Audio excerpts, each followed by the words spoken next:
ฝากเป็นกำลังใจให้ด้วยครับวันนี้ที่นี่เริ่มบ่ายโมงก็ในรายการแข่งจริงๆก็น่าจะประมาณ6 โมงเย็นครับก็ฝากติดตามมันด้วยครับพวกผมจะคว้าแชมป์มาให้ได้ Alright, so thank you so much everyone for keep supporting us. Like we already made it to the grand final, so right now we're gonna start play at around 1 p.m. So in Thailand it's supposed to be around 6 p.m. and I hope you guys gonna be enjoying in our games. So cute. Okay, one more question. If you guys are the champion, how many games you guys will made it? Like how many games can they make it to become the champions?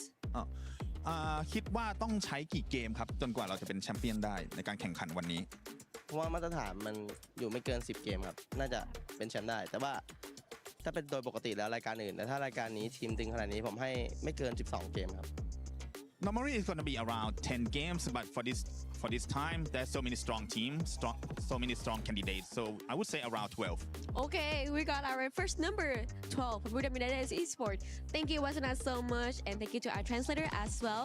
This is the end of our interview, and please continue to support your favorite team for Buddha United Esports or any team that is here in the final stage of EWC 26 Free Fire. See you guys in a bit. Good to hear from one of the favorites to possibly lift this championship at the end of the day. And the reason why we have to focus on that squad is because they were the top dogs out of the groups, especially when it came down to points. They were averaging about 19.7 points. And this is why they're part of our PS5 story of the day. Not only them, it's going to be EVOS as well because they're the defending champions. But going back to Buriram, honestly, if there was ever a time to be able to lift that EWC trophy, it will be today.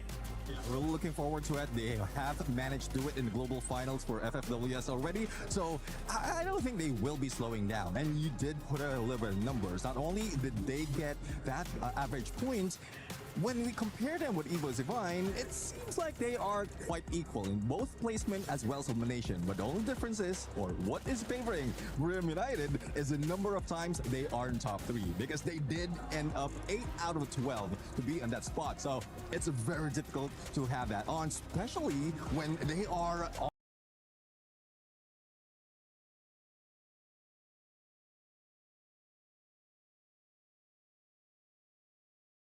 playing in Kalahari as well as Nextera.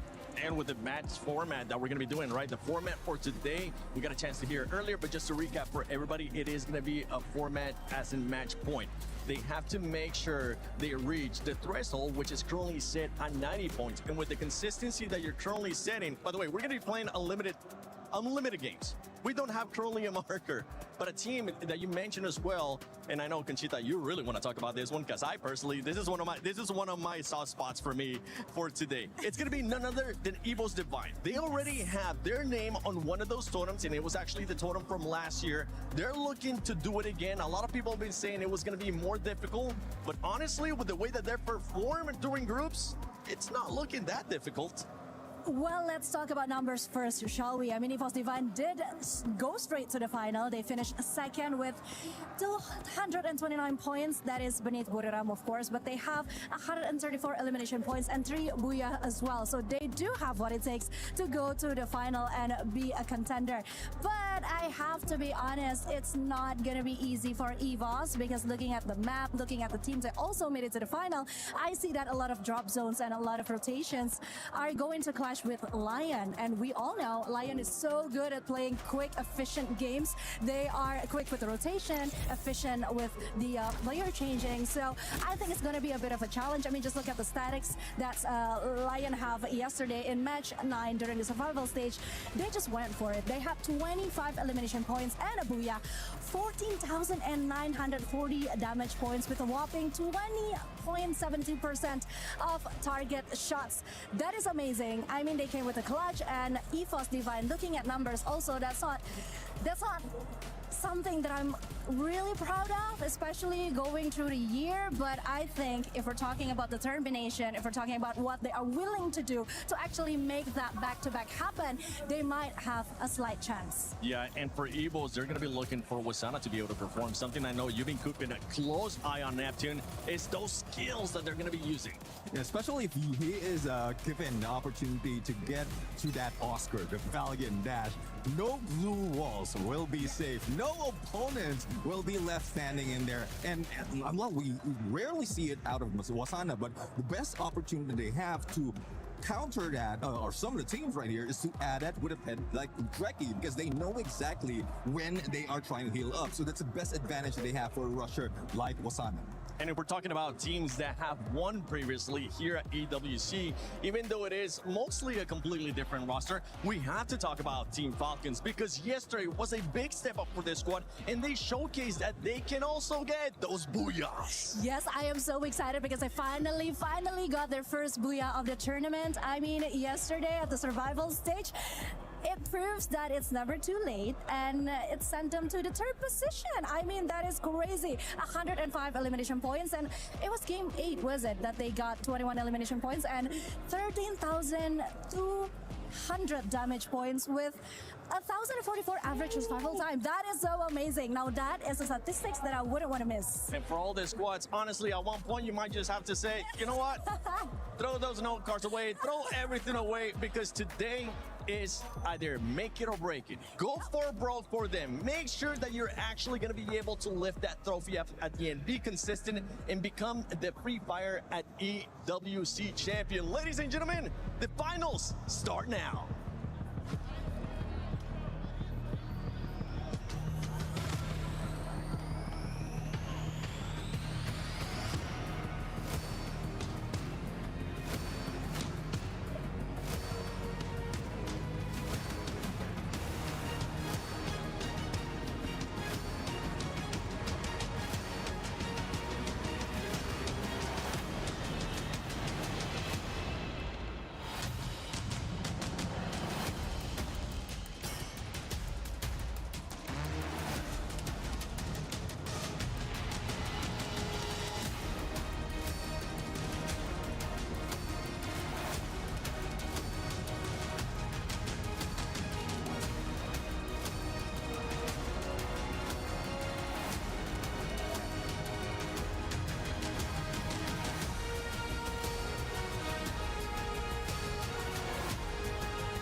It all come down to this. Just 12 teams remain in the battle for supremacy on the Giria city grid. Teams who have poured their hearts out on the main stage, and today they go again. So join us as we welcome your finalists to the stage, starting with S8UL Esports.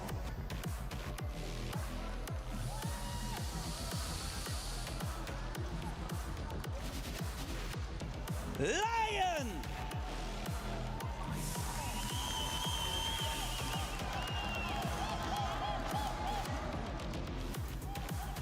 Buriram United Esports.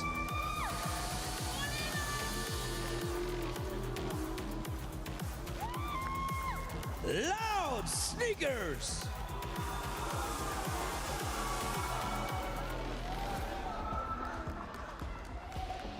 AGAL.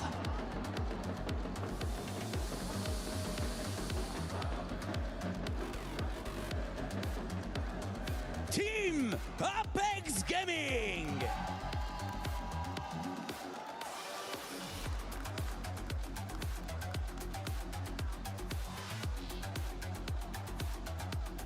Twisted Minds.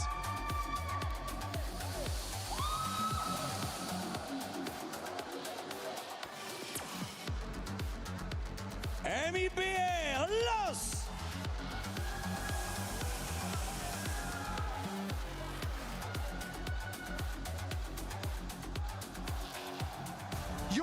reigning club champions, Team Falcons.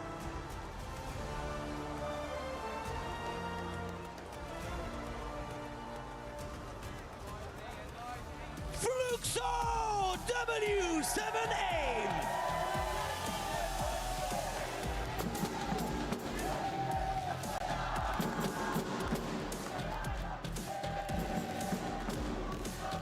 Team RRQ.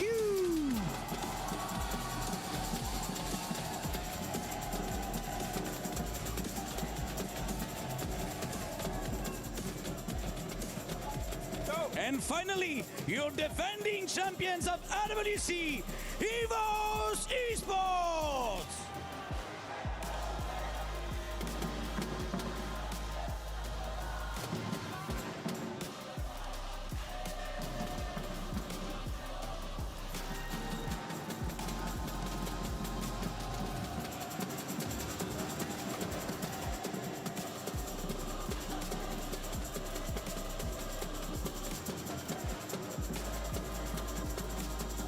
Whether you are the favorite or the underdog, you all have the same goal to lift that trophy and claim the lion's share of $1 million. Today on this stage, history will be made, a legacy will be cemented, and a champion will be crowned. So welcome to the finals of Free Fire at the Esports World Cup. Ladies and gentlemen, this is Free Fire at the Esports World Cup in Paris. It is time for grand finals of Free Fire at the Esports World Cup. So no time to wait anymore. I think it is time to introduce our teams. Bom, eu considero muito que a gente é mais forte por conta que eu tenho muita confiança no meu time, em mim mesmo. It's all about the timing. ก็รู้สึกดีใจที่ได้เข้ารอบชิงครับแล้วก็อยากทำผลงานในรอบชิงให้ดีที่สุดครับอยากได้แชมป์ Members of the Falcons on fire. Loud is stuck in a corner. What a shot! And they won't be denied. สำหรับผมก็น่ากลัวทุกทีมครับถ้าได้เข้ารอบมาในแกรนด์ไฟนอลทุกทีมคือเก่งหมดครับ Eu sou muito confiante em mim mesmo e no meu time, mas nada tirando o mérito da Loud nem do Fluxo em si. ทีมที่อยากจะเอาชนะได้มากที่สุดผมคิดว่าน่าจะเป็นบุรีรัมย์แล้วก็เอจิโกบอลเพราะว่าเป็นทีมไทยแล้วก็ตึงทั้งสองทีมแล้ว The mantle falls at the very end.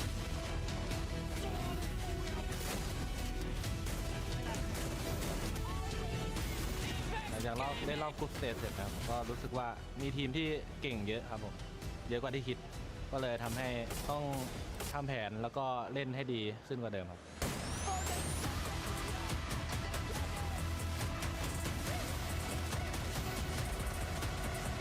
มีโอกาสได้เห็นเนี่ยผมจะทำทุกอย่างเพื่อให้ทีมได้แชมป์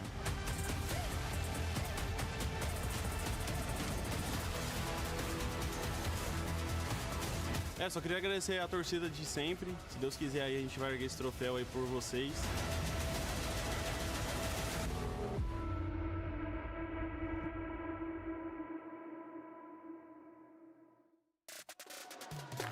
Nothing is given, everything is earned, and for sure, every single one of these teams on stage today made it here from their sweat, blood, and tears.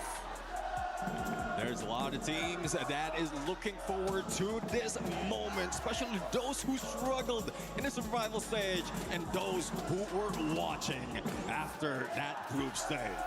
This is the finals here at Esports World Cup 2026 Paris. Free Fire seeing its biggest of the competitions and the biggest of names now made their way to the stage. They have unlimited games, but not the same in terms of the eliminations. They have unlimited challenges in front of them, but not the same when it comes to the eliminations because somebody else might take it away. They all start in our match number 1. My name is Lucifer. With me on desk is Neptune as well as Dash Bunny, and we will take you through the grand finals for this very first match. Yeah, it is loud out here. We have the fans coming here cheering for their teams. You have battles of rivalry, and making it here today was not easy. We had stories of heartbreak, we had stories of comebacks, we had stories of last-minute pushes to make it here. And after all, for good reason, after so long, we are seeing India on the big stage. Lucifer, this must be a big moment for you. It is not just for me, it is for the people of India. It is for the players of India. It's for the community of India to see for the very first time. Imagine, they step onto Esports World Cup and there are 3 teams. And on day 1, nothing happens. Day 2, Team Apex Gaming end up getting 2 booyahs, and that rallies up the entire other squads.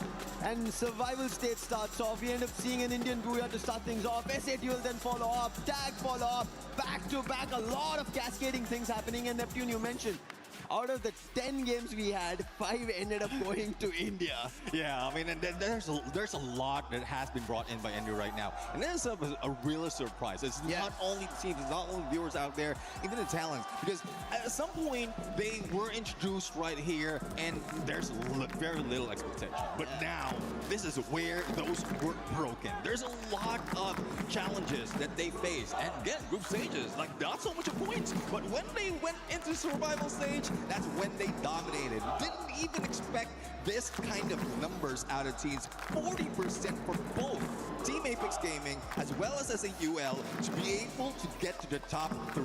And like judging from the teams that were part of survival stage, that was not easy. Yeah, it definitely wasn't easy. And I think most importantly, I don't know what it is, the mentality, right? Coming into day number 2. I remember AJ was saying, hey, even if you got 1 Indian team up there, it's already really good. Well, lo and behold, we have 2 onto the big stage. And most importantly, the consistency that came in during the survival stage, during, the elimination day as well, was shocking. It was night and day. I'm not too sure what happened the night before. I'm not too sure what they talked about. I'm not too sure what the coaches were happening. And this is where, this is where I think everyone's getting very, very cautious, because no team should be looked down upon. No team should be underestimated. And in this situation today, everything is up in the air. Yeah, everything is going to be earned. That's the status of our grand stage now.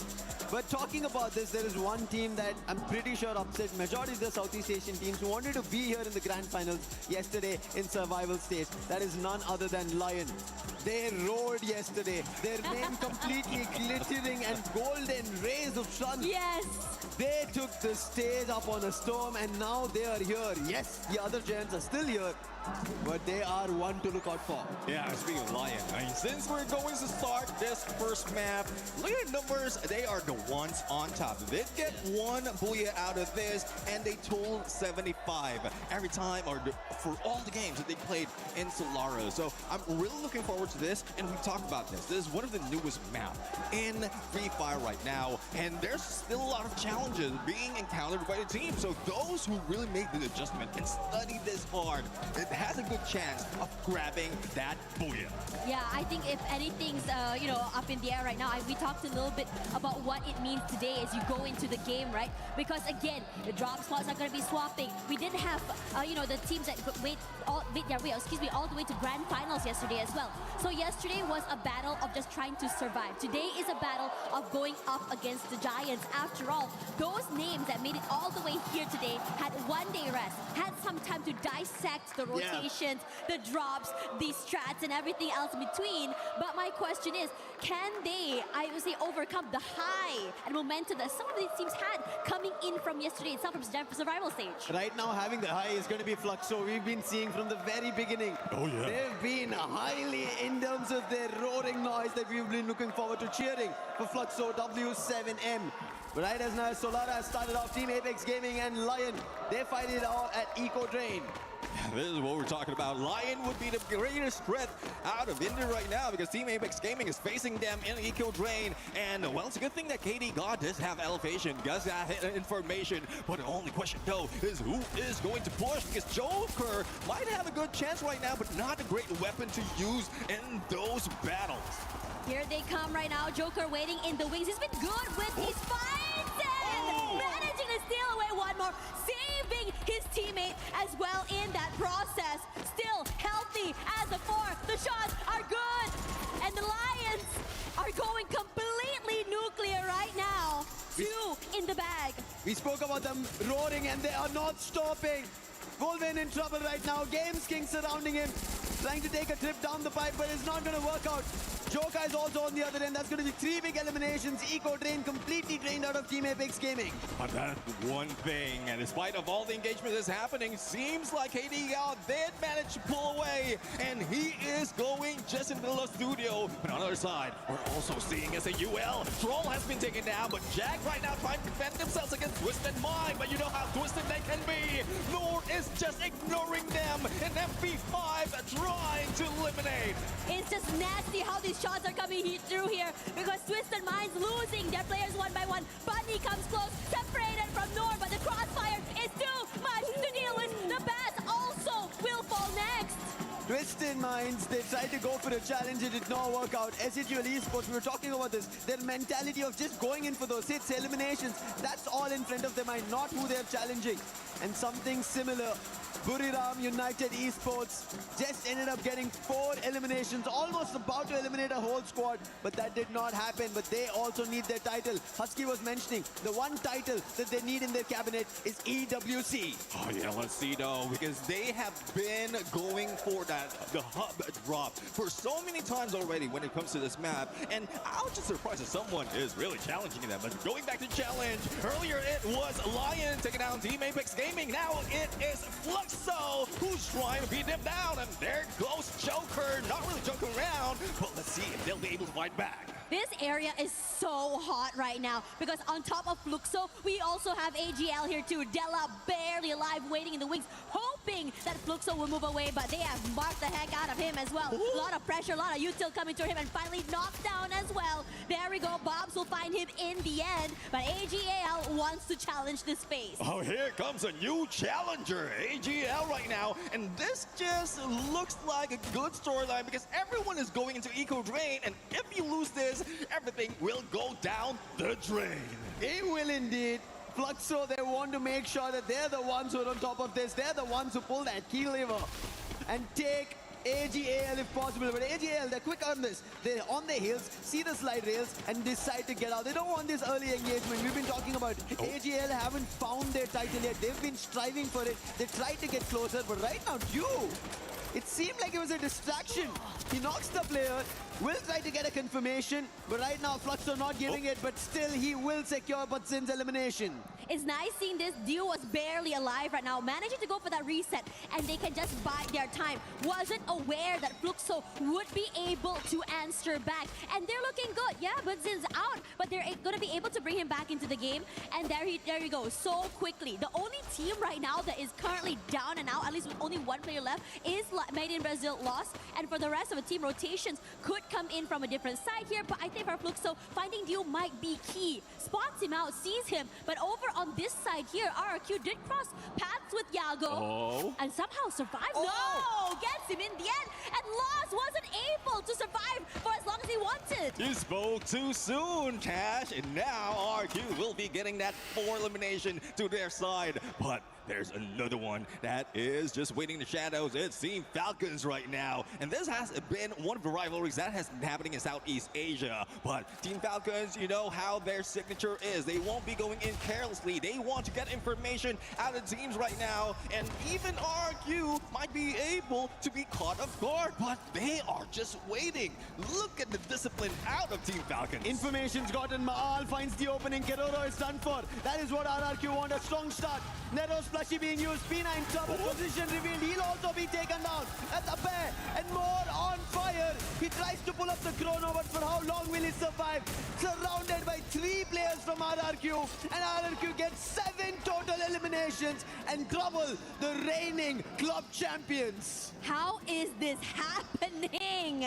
When we saw the Falcons throughout the entirety of this week, they were the ones hunting, they were the ones taking up that space and winning, but now silence. Yeah, definitely. I mean, he needs silence right now, though he doesn't have this the stealth bites to pull away. Does have the Skylar, the Riptide Rhythm, but I'm surprised they didn't use that to at least save their teammates because they were covered in blue walls right there, and he does have an angle take when it comes to the snipe. But I guess priority is to bring back the teammates. Once one goes down, you always go for the vending machine. The starting always for Falcons has been similar like this. The story, unfortunate for them. But right now, a change in Lions' favor right now. Twisted Minds, we saw them suffering a little because of Buriram United, but now they change and turn the tides. Twisted Minds, this is a team that everybody did not have much expectations on, but they were the ones who made it at the top in Group B.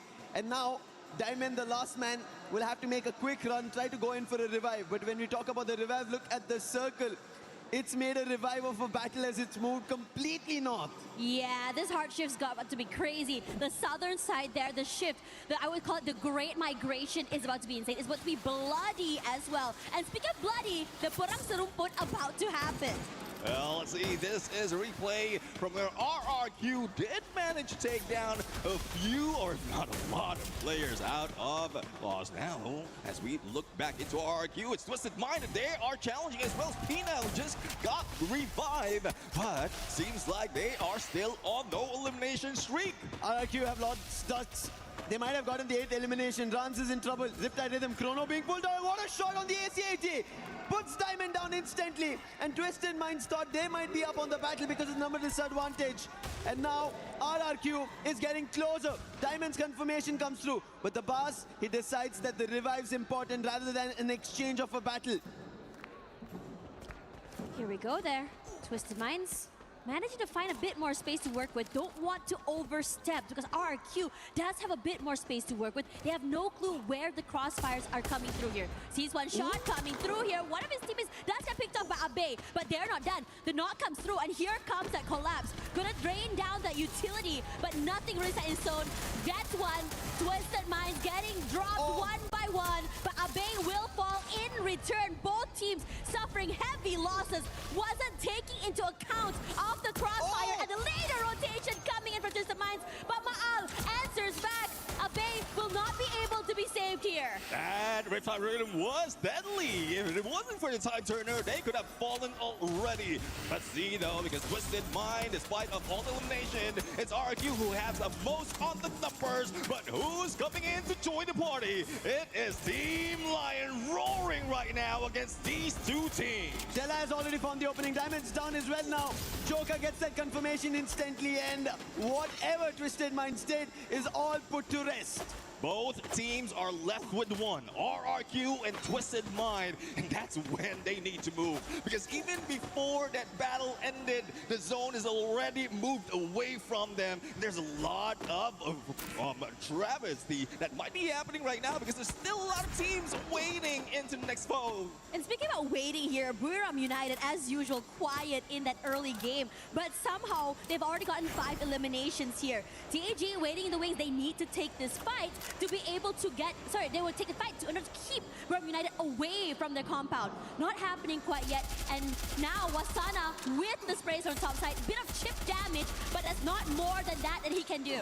Chrono being used by Team Apex Gaming, they will survive this, but there's Jonah and the shield gun peppering them one after another. Jonah gets a double as well as he puts 2 of the players down. Wasana wants the confirmation, is not letting them go. Along with Jonah, 2 players from Team Apex Gaming are put to rest, and Wasana wants to take this battle even closer. Well, most people say don't go chasing waterfalls, but Brim Ryan is chasing them away from this area, and now they might be able to get in onto the next phase of Circle, but there's a lot of teams who has been forced into the north right now, and we know that they're very near to Riders Club, and we'll have to find out though, there's a lot of contention that will be happening, especially for Team Falcons, who uses that as their drop. But going back to Buriram United, the battle's not yet over between them and Team Apex Gaming. Wolven being shot at with a quick scope from Jonah. He just got dropped, and now even Sahiljan. Jonah is looking unstoppable with his Scar 98K. That is 9 total eliminations, and Jonah has 7 of it. He's taken 7 of the eliminations, and Team Apex Gaming still stuck in the same compound. What does KD God and Shoto do to make it through from here? At this point, just wait. What can you do? You don't want to take this fight. You want to be able to survive and go for that reset here. But as for Buriram United, are they going to go hunting is the question. Might be. decides to just move away from the area just for some little bit more time. Could cross paths to the players for Twisted Minds on the top side. I want to see now in Brave United, same strategy that they have been doing for the longest time. Don't go into the next phase of the circle just yet. Just wait into the edge until it collapses. But there's still a lot of problems that need to face later on. And from what we're seeing for Team Falcons, they're holding their ground quite well. Despite of not getting elimination, they still have that high ground in Riders Club. Lion, at least for the time being, safe keep. They activated Steffi. The painted refuge will protect them for the time being. But now they have to get closer. Falcon shots, they're not connected as best as they would have wanted, and the start has also not been great. However, an answer back is something that we spoke about. Tag have somehow found something. But Lion, their challenge and their entry, and they find a player from Twisted Minds somewhere in the scarce. You know what's really crazy looking at Lion right now? They're able to not only take this fight, but even throw bodies as a 4. Evo's in trouble. Ray barely alive right now, taking a lot of damage. While Guacos, and now the lull and the wait. And speaking of lull and wait here, Fluxo, their members getting completely swarmed. Oh, this is a battle that everyone has been waiting for. Brave United going against Fluxo. But we've seen Fluxo lose 2 of their players, and the jump is on. But the shift of the zone might force them to move away. MT7 as well as Gio right now just holding their ground. But Jonah with that stealth bites, using that Moors. A surprise hit might be done. And great timing for the combination of Wasana as well as Get High for that push and probably the elimination. There's a counter. Gio for the timing, but doesn't work again. The shield gun coming through. And this time it's going to be Get High. And Buriram United Esports, they will be able to put a rest to that aggression. And with that, we also see SATUL Esports getting eliminated. A lot of losses, one after another, as Solara has very less space. Yeah, not a lot of space, and everyone seems to have found a small part of that pie. But the Falcons, look at their positioning on the top of this building, and you've seen how much damage they can do with the snipers, with the long-range weapons. And most importantly, the ones on the bottom side here are going to have to compete for that space. Meanwhile, for Shoto in trouble, AGL putting that pressure onto him, and this guy has been the hero for this team, pulling them out from so many very, very dire situations. But in this situation, they can't do more than that! Because it's going to be Buriram United steals away the point, and AGAL not a lot of space to work with. AGL, they have just a bus to protect themselves, but on the other end, Buriram, they have an entire compound. It seems like a farming land for themselves. 15 eliminations. This is game number 1. They're looking unstoppable. Riptide Rhythm, they want to break down AGL. Nothing's working. Flash freeze, nades being tossed. Riptide Rhythm again. AGL might get closer. Doesn't work. Varos is down. Cypher, Nameless, and you trying to close the distance. But AGL, their numbers have lost. 9 eliminations. Again, a player opening found was Sana. Might have been traded off by 2. Nameless is going with the Trogon. Moshi holding it off. And now Wasana also down. Moshi, the only one, and AGL somehow have changed this. Well, a quick revival for Buriram United might be the saving grace for Team Buriram United. AGL did put up a great fight, but 2 is still at it. And he is going for that 1v2. Will he be able to survive? The answer is no. And they were going for a risky approach, especially in this phase 4 of the circle. That HP or that zone will be damaging their HP. And I don't know what could have been done at that point for AGAL, but Buriram United was just waiting for it. It's just unfortunate that they lost 2 of their players. So Dinoculars used as well. Gives away the game for so many of these teams, but Buriram United not down and out yet. Loud is here, as Guacos will be the next victim. A little angle seen by Rasha wants to be abused. A double swing as well, making sure that no one survives the initial skirmish.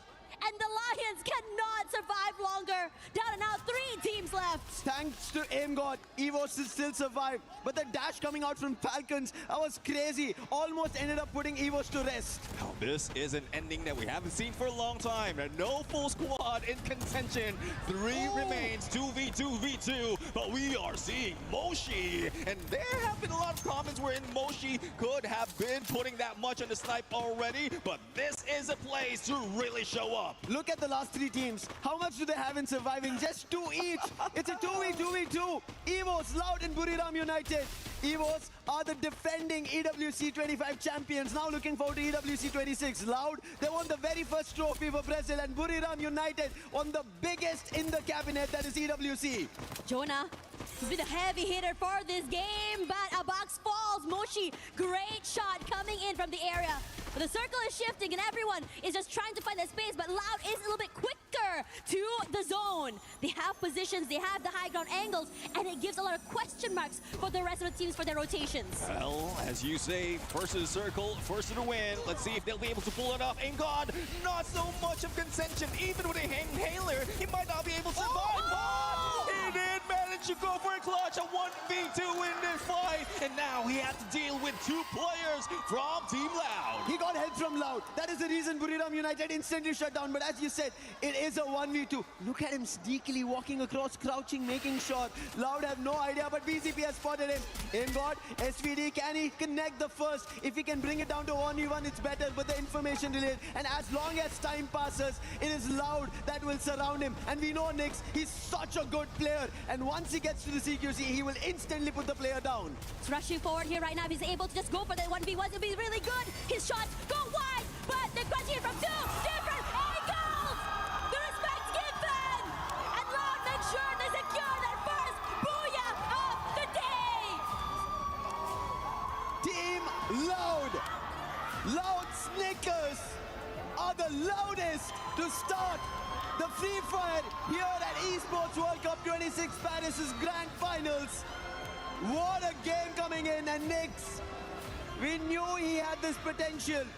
They were waiting to get to the final, started off, and in the very first game for Brazil, they opened with a booyah. Oh, this is what everyone has been looking forward to. Who's going to get that first booyah? But we also seen a lot of elimination from the other teams who didn't make it this far. Let's take a look at the replay right now. And this is one phenomenal play coming from Evos. But it's just unfortunate that the pressure is on, not only on those HP, but also on that zone.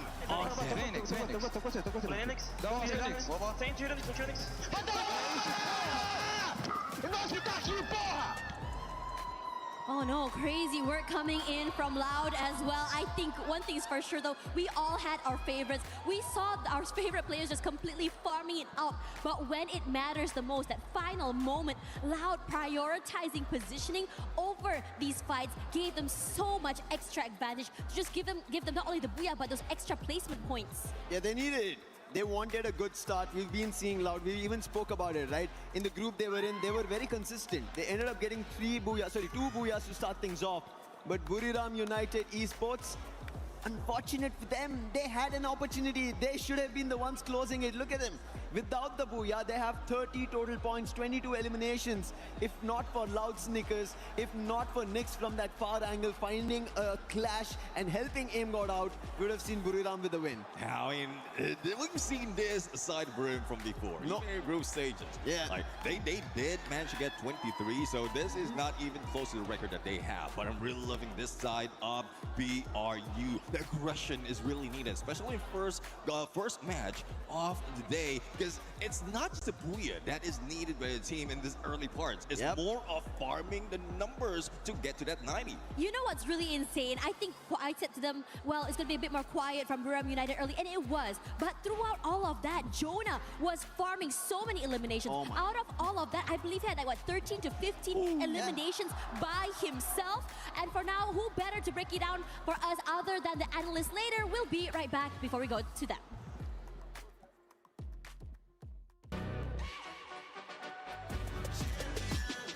This ain't no regular thing. Came for the ring, you know what I mean. You see my name in the lights. Better get right, champion.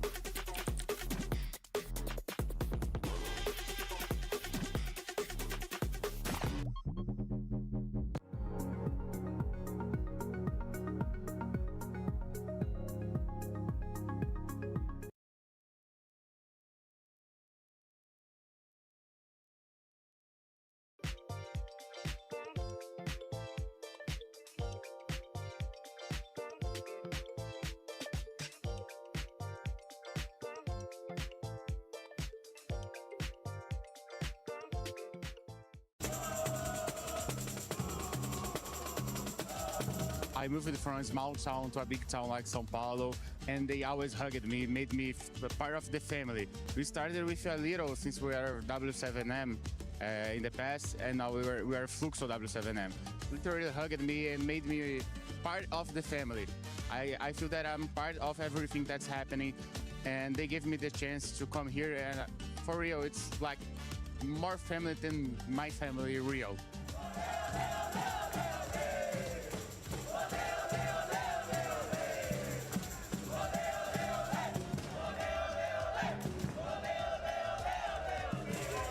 Mostly important game on Brazil since they made a chance for everyone first to be here, first to play. Like the owner of Fluxo Nobru was a professional player from nowhere, become the highest, the toppest guys in Brazil, in the world.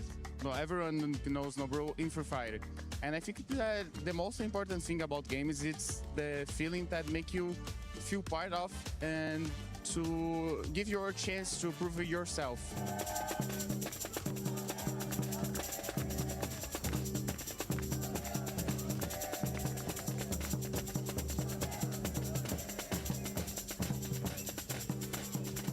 Never came to Paris and never came to this side of Europe, and it's incredible. We went to Eiffel Tower in day, night. Paris looks like an art piece. Everywhere you look, it looks like an art piece, looks like a movie.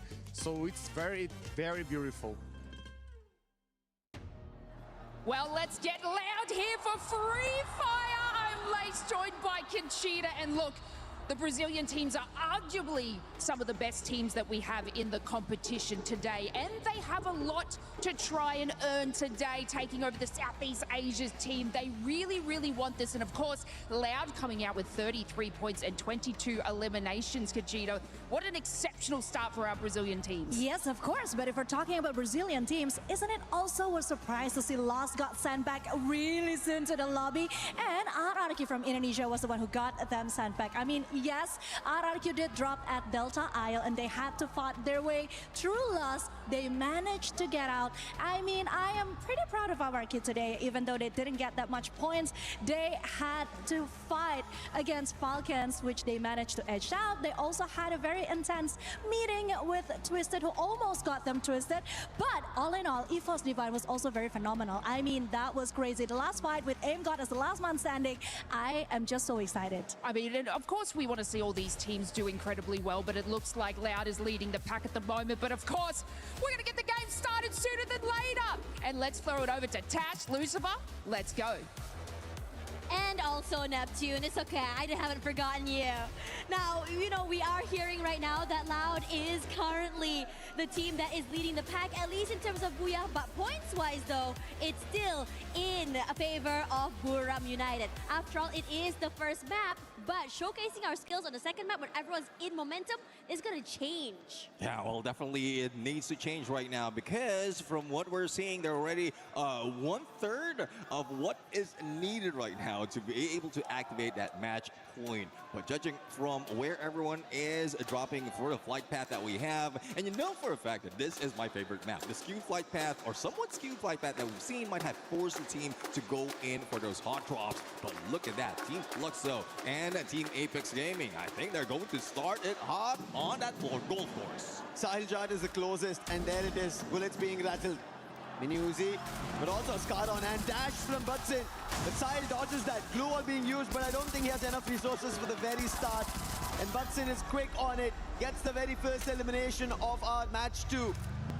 I really like that you mentioned this match point. Everybody needs to understand, it's no more about getting to the top of the charts, it's about reaching 90 points, and that's what EVOS want to do, but will be failed because of Cypher.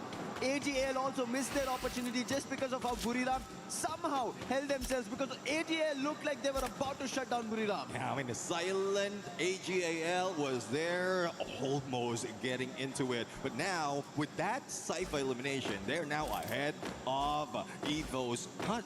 We'll have to see though, because we still have Ray and Rasia in play. And look at what Pecker coming from Ray. This could be the game changer if in case Du moves up that hill. But knowing Du and knowing the potential of any other sniper in this competition, he will not be going there. It's going to be very interesting because we've seen so many resets coming through from EVOS this early. I would say around disadvantages have been, I would say, saved so many times from these teams. Regardless, as we look through the area right now, no one's really too actively going for fights. But the southern side, though, very interesting to me. While we were discussing about how the southern side would be where teams will be fighting out, Buriram again find one more on EVOS. It seems like Buriram is looking unstoppable. They do not want to stop, but so does even Tag. Sahil Jat might have been lost, but now an opportunity for Shoto. Ma'al spotted, but damage is the only thing that was done. No knock, and good for Shoto is the entire RRQ is still not here, so Tag is rallying towards this fight. And from what I'm seeing, we have 3 teams on the southern island of Purgatory, and Fire Brigade might need those fire trucks later on because RRQ then managed to start it off, but a lightning zone just to make sure that they have a little bit of advantage when they try to go in for a rush on Central, and they are targeting Team Apex Gaming, but Team Apex Gaming knows what they need to be done. Lightning zone is here. Just hide out on those rooftops. And most importantly as well, we also seeing the rotations coming in from the Falcons. But meanwhile, over on this side, Lost currently wanting to catch up in the points that they had missed out earlier. Now Rahone on one side here, tagged onto EVOS players, but Abax from downtown managing to steal the point away. But they're not done quite yet. Being so aware of the positioning where Yago is and the rest, AGL also close by. Very difficult for MRBI Lost. They were not only fighting with one team, but AGL, look at Cypher. This might be a distraction because his teammates are close by. But defending a 1v1 is going to be difficult with Yago lost. MRBI lost. They already went out with 0 points in the previous game, and now if they do it, it's going to be even more tougher. You might be right with that Cypher being the bait, and there goes the push! The first time ever in EWC, we see that knock up with that vehicle, and they only have 1 left out of MIBR lost, but nothing is lost right now. A full revive has happened. Yeah, and now they go again, this time against EVOS. AimGod takes a bit of damage here, Barros bought a bit of time, and throughout all that, AMAX has already been stolen away into the lobby. AimGod tries to go for the reset.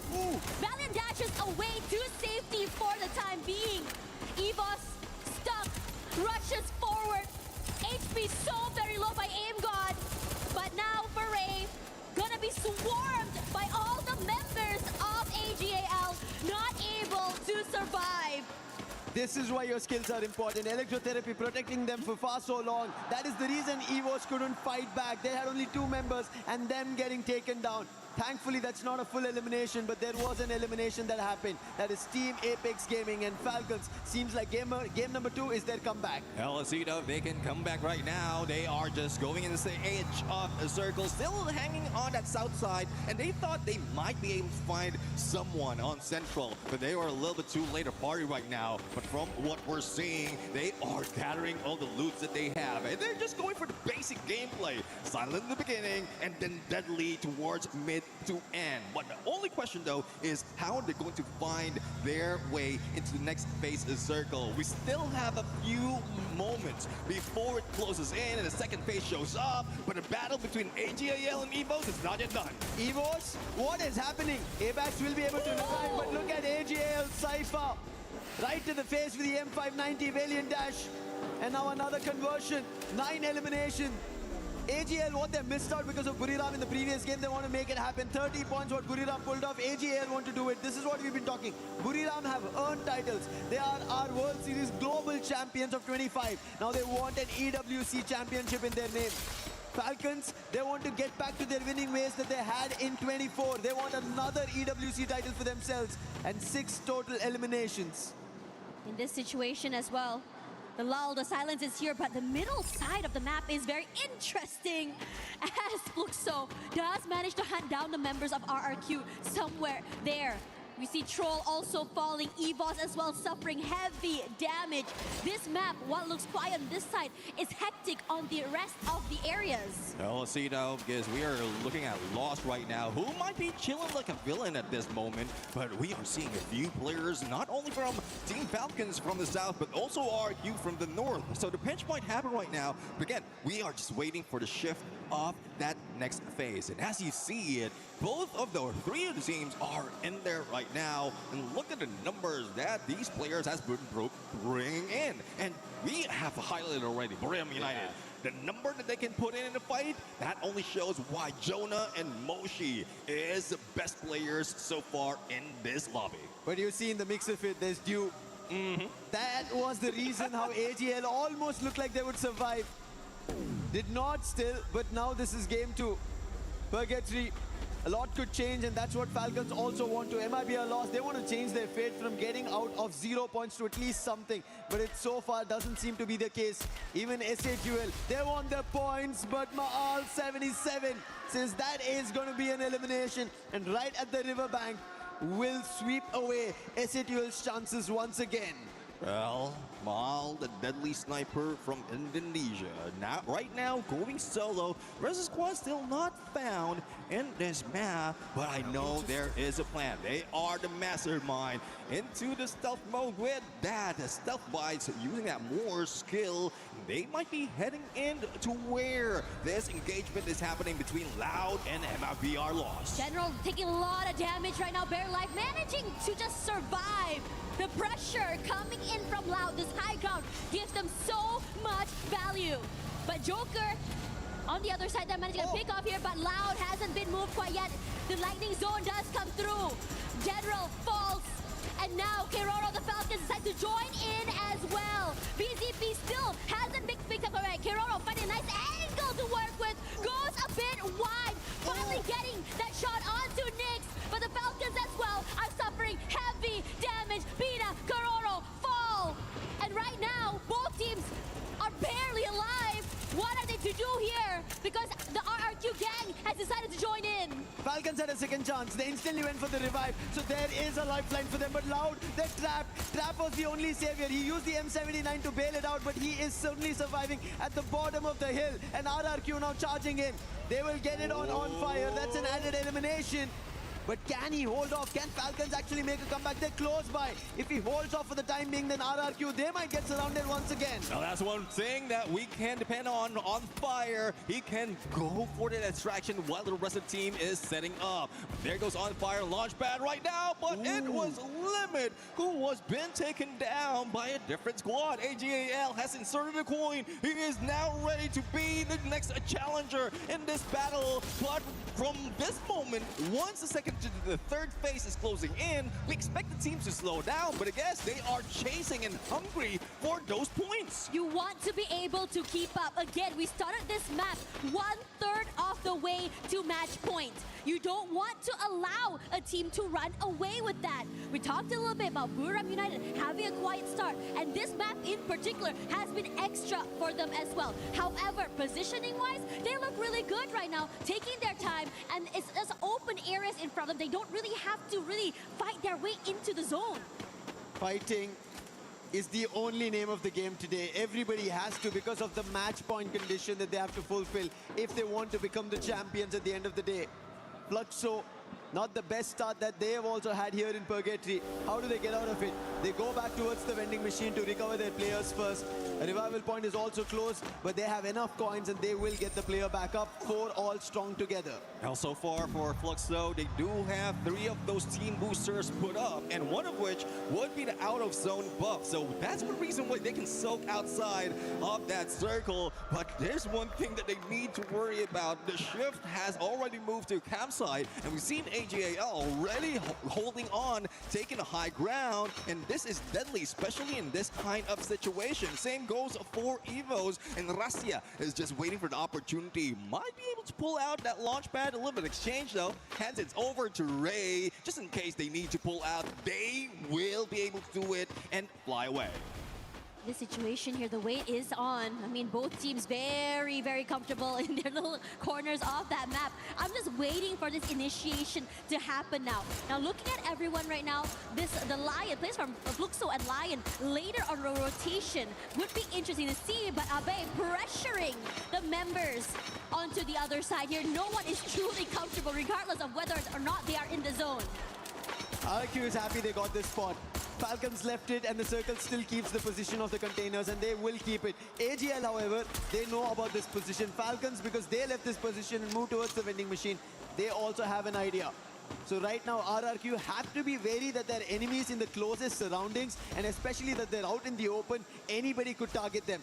But targeting, when we speak about it, Twisted Minds, they did that in Group B and took the top spot. And now what do they do to get those points? Well, let's see though, because they are very close against Team Falcons and also Trap from behind, and they get the next phase of circle, so no one will be moving away from campsite. But for those who are surrounding as well as jumping in across that river, trouble is brewing. Grim United against Fluxo once again, and let's see though who's going to win. The lightning zone has been triggered and no one is moving that much because they don't want to hit by that bolt maker. But from what we've seen from Fluxo, they are just holding their ground, not letting Grim United in. The gatekeep is on. Yeah, the high ground here is good, but Wasana great to take away that space, and they are going to collapse. Great work from Fluxo to take away that space to keep the rest of Buram United at bay. MT7 just now almost getting knocked down here, but I'm loving the fact that they're so patient in keeping them away. Now, Buram United forced to reposition, but meanwhile for Lost, gonna take this fight head on against AGAL. It might be a loss. So far, still no eliminations, but they're close to AGAL, who have the highest in the lobby, 11 in total. Can there be more for AGL, or is it going to be vice versa? It might be a loss. Open up with their very first. Damage being done. Valiant dash being used. Rigby with the Bison finds Barros. That is the opening, and they're all stuck inside the away. This is going to be difficult. Cypher also caught out. Surrounding with the glue walls. General jumping across the board, and Rigby finds another that's nameless. And then the last to answer with that AGL will be put to rest, and MIB are lost. Turn the tides. Oh, stuck in one trailer when they thought they will be able to go for a pickup, and with one glue wall, they do have the windows open. But speaking of windows open, window is opening for Team Falcons, especially with limit on those knives. And same goes with Twisted Mind. And who is the target? The one and only Wasana, who is just going solo right now. And that's 1 out of 2 remaining players. Make that one or none about one remaining players out of Buram United. Yeah, cannot really move, but Moshi is still around. The question is whether or not he's going to be able to survive all the way till the end. As for Twisted Minds, they have all the idea in the world now to take out Trap, to be able to take away space from the Falcons. Now, it's going to be difficult. You don't know where exactly everyone's going to be. The lack of information keeps the players at bay. And while all of that is happening, Joker had already been knocked down there by Made in Brazil loss. It might be a loss. They needed this opening, they needed this start, and now they're getting eliminations. But the next best team after AGL going out is going to be Twisted Minds with 10 eliminations. But RRQ, they instantly get put down. What was this by Fluxo? Butson, MT7, all of them together put RRQ out. And now Twisted Minds, they have another challenge with Falcons throwing the melters. 6 teams remaining, 4 full squad in this fight. Twisted Minds still holding on, gatekeeping Team Falcons not to get in. But on the other side, Moshe, the final player from BRU, will be taken down. Now the battle is not yet over. It is MIBR against Fluxo right now. But from what we see, Buzin is just that aggressive F590 hand, and the rest of the squad is just waiting. They split up on a 2-2. Fluxo, they need this chance. MIB a loss on the other end. Rigby, the man who was finding the openings, he's been taken down. Yu is the one, but Glue Wall will protect. They will be able to bring the player back up, but there is MT7. He puts the player general down, and Fluxo are turning this against their own counterparts from the region. Confirmation on Rigby. Rawan and Yago, the last survivors. Boxes down. This is an opportunity. But Sen with a dash, instantly trying to put one player down. But he will get knocked with the max 7. Coming down to a 1v1, and it's MD7. He finds and ends MIB a loss. And now the collapse happens. They have to shift forward here. Twisted Minds coming through. Loud will be annihilated. And somehow throughout it all, Twisted Mind's patience will be rewarded with a booyah. Patience truly is a virtue. No, they didn't really rush in against opponents right there. They know the timing that they have to take. Even got a few eliminations from afar. As I always say, aggression from a distance. And this is where they can get all those points. The only question, though, is it enough? Yeah, is it enough? I think that's the question everybody's asking themselves. How many points did we acquire? Where did we end up? Especially because in that last fight, right, except for Twisted Minds who know they got the booyah and they have 12 points, everybody else is wondering, is our elimination as well as placement points enough for us to get back towards the top 5? Because I think at the end of game 2, that's what they have to think about. And it's a good story as well for Twisted Mind right now, because imagine, ending the previous map or starting this current game, with only 5 points. So they need that additional 12 points from Booyah as well as any elimination that they managed to pull in that game. But I'm really looking forward to some of the shuffle that will be happening on the leaderboard in a bit, because there's a lot of engagement that we've seen from that match. We are starting to see, I would say, the consistent teams really just rise to the top, right? But most importantly right now, I'd like to say that despite some teams not being able to come play or at least shoot back in map 1, are starting to rise again in this map. Posso falar? Agora. Pô, bate no squad. Amassou, caralho. You can see Loud was happy about it because they again ended up coming in the hashtag 2, because that is enough points to keep them at the top. However, Twisted Minds from Thailand, this is a team that, while the other Thailand teams who are in the top who have won titles, this is not a team that everybody is eyeing on. Yep. But they managed to get the second booyah. This is why today's grand finals, here we were expecting that anything can happen. You cannot count on one team. If you think Buriram is going to get it, no, right now just Twisted Minds did it. Buriram should have had the first booyah, but Loud got it. A lot going on throughout our matches now. You did mention the second booyah, so technically this is a second booyah of Twisted Mind all throughout the competition. And we rarely see them really on the top 3. 4 out of 12 from when they played in group stage and group B, when they ended up in the top 3. But this is just them switching it up. What I was expecting was just Mind to be just all out aggressive. Yeah, they tried to do so in game number 1, but it did fail. So why not change it up? Yeah, I mean, changing it up is always really good as well. It throws the, your teammates, not teammates, your other teams in the lobby, off as well. But what I really like to see as well is just really being able to just really take your time. Being really patient is also really good. We have teams that are really, really aggressive and high energy, and somehow they just really just run out of gas in after this. There's an interview. Let's send it over to Carol. Hello everyone, Carol Bombshell here. It's a pleasure to be here on stage with you guys. Are you guys enjoying Free Fire? The first 2 match was amazing, but not as amazing that was for this guy over here. Trap, the team captain for Loud's team. And of course, you guys had a great start today. Start with a booyah for sure. It was amazing for you. So how important it is to get off to a strong start in the finals so you can reach the match point. Como é que foi para vocês começarem já com um buiazão aí, né? Já tirar essa pressão aí de dentro. É muito importante para vocês já darem esse primeiro buia? Com certeza, a confiança que já estava alta vai ainda mais lá em cima. Um buia e um top 2 agora, mesmo com a dificuldade da queda, conseguir segurar o top 2 aí. E é isso, não sei ainda a posição que nós está na tabela, mas estamos muito confiantes. Awesome. As a Brazilian team has never won a EWC before. What would it mean to bring the... Vai ser incrível, né? Porque ninguém ganhou. Vai ser incrível, né? Porque ninguém ganhou ainda no Brasil. E quando você consegue uma coisa única, é ainda mais satisfatória. E a gente quer muito ser campeão mundial. E ser campeão mundial de uma coisa que ninguém tem, vai ser melhor ainda.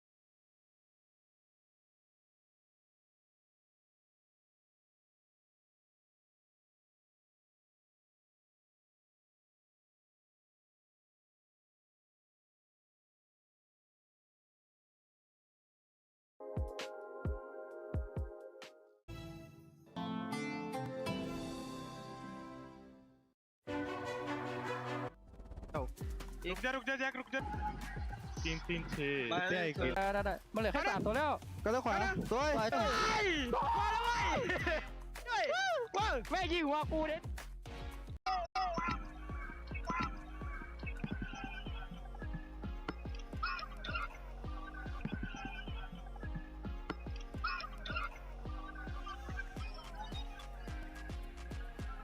Ooh, look who's here. If it's not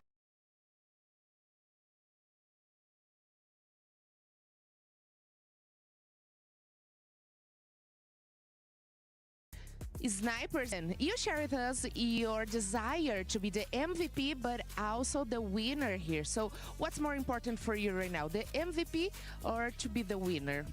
Qual que é o seu maior desejo? Você contou Dúvidas nenhuma ser campeão, mas se vier o campeão MVP já tá bom demais pra mim também, né?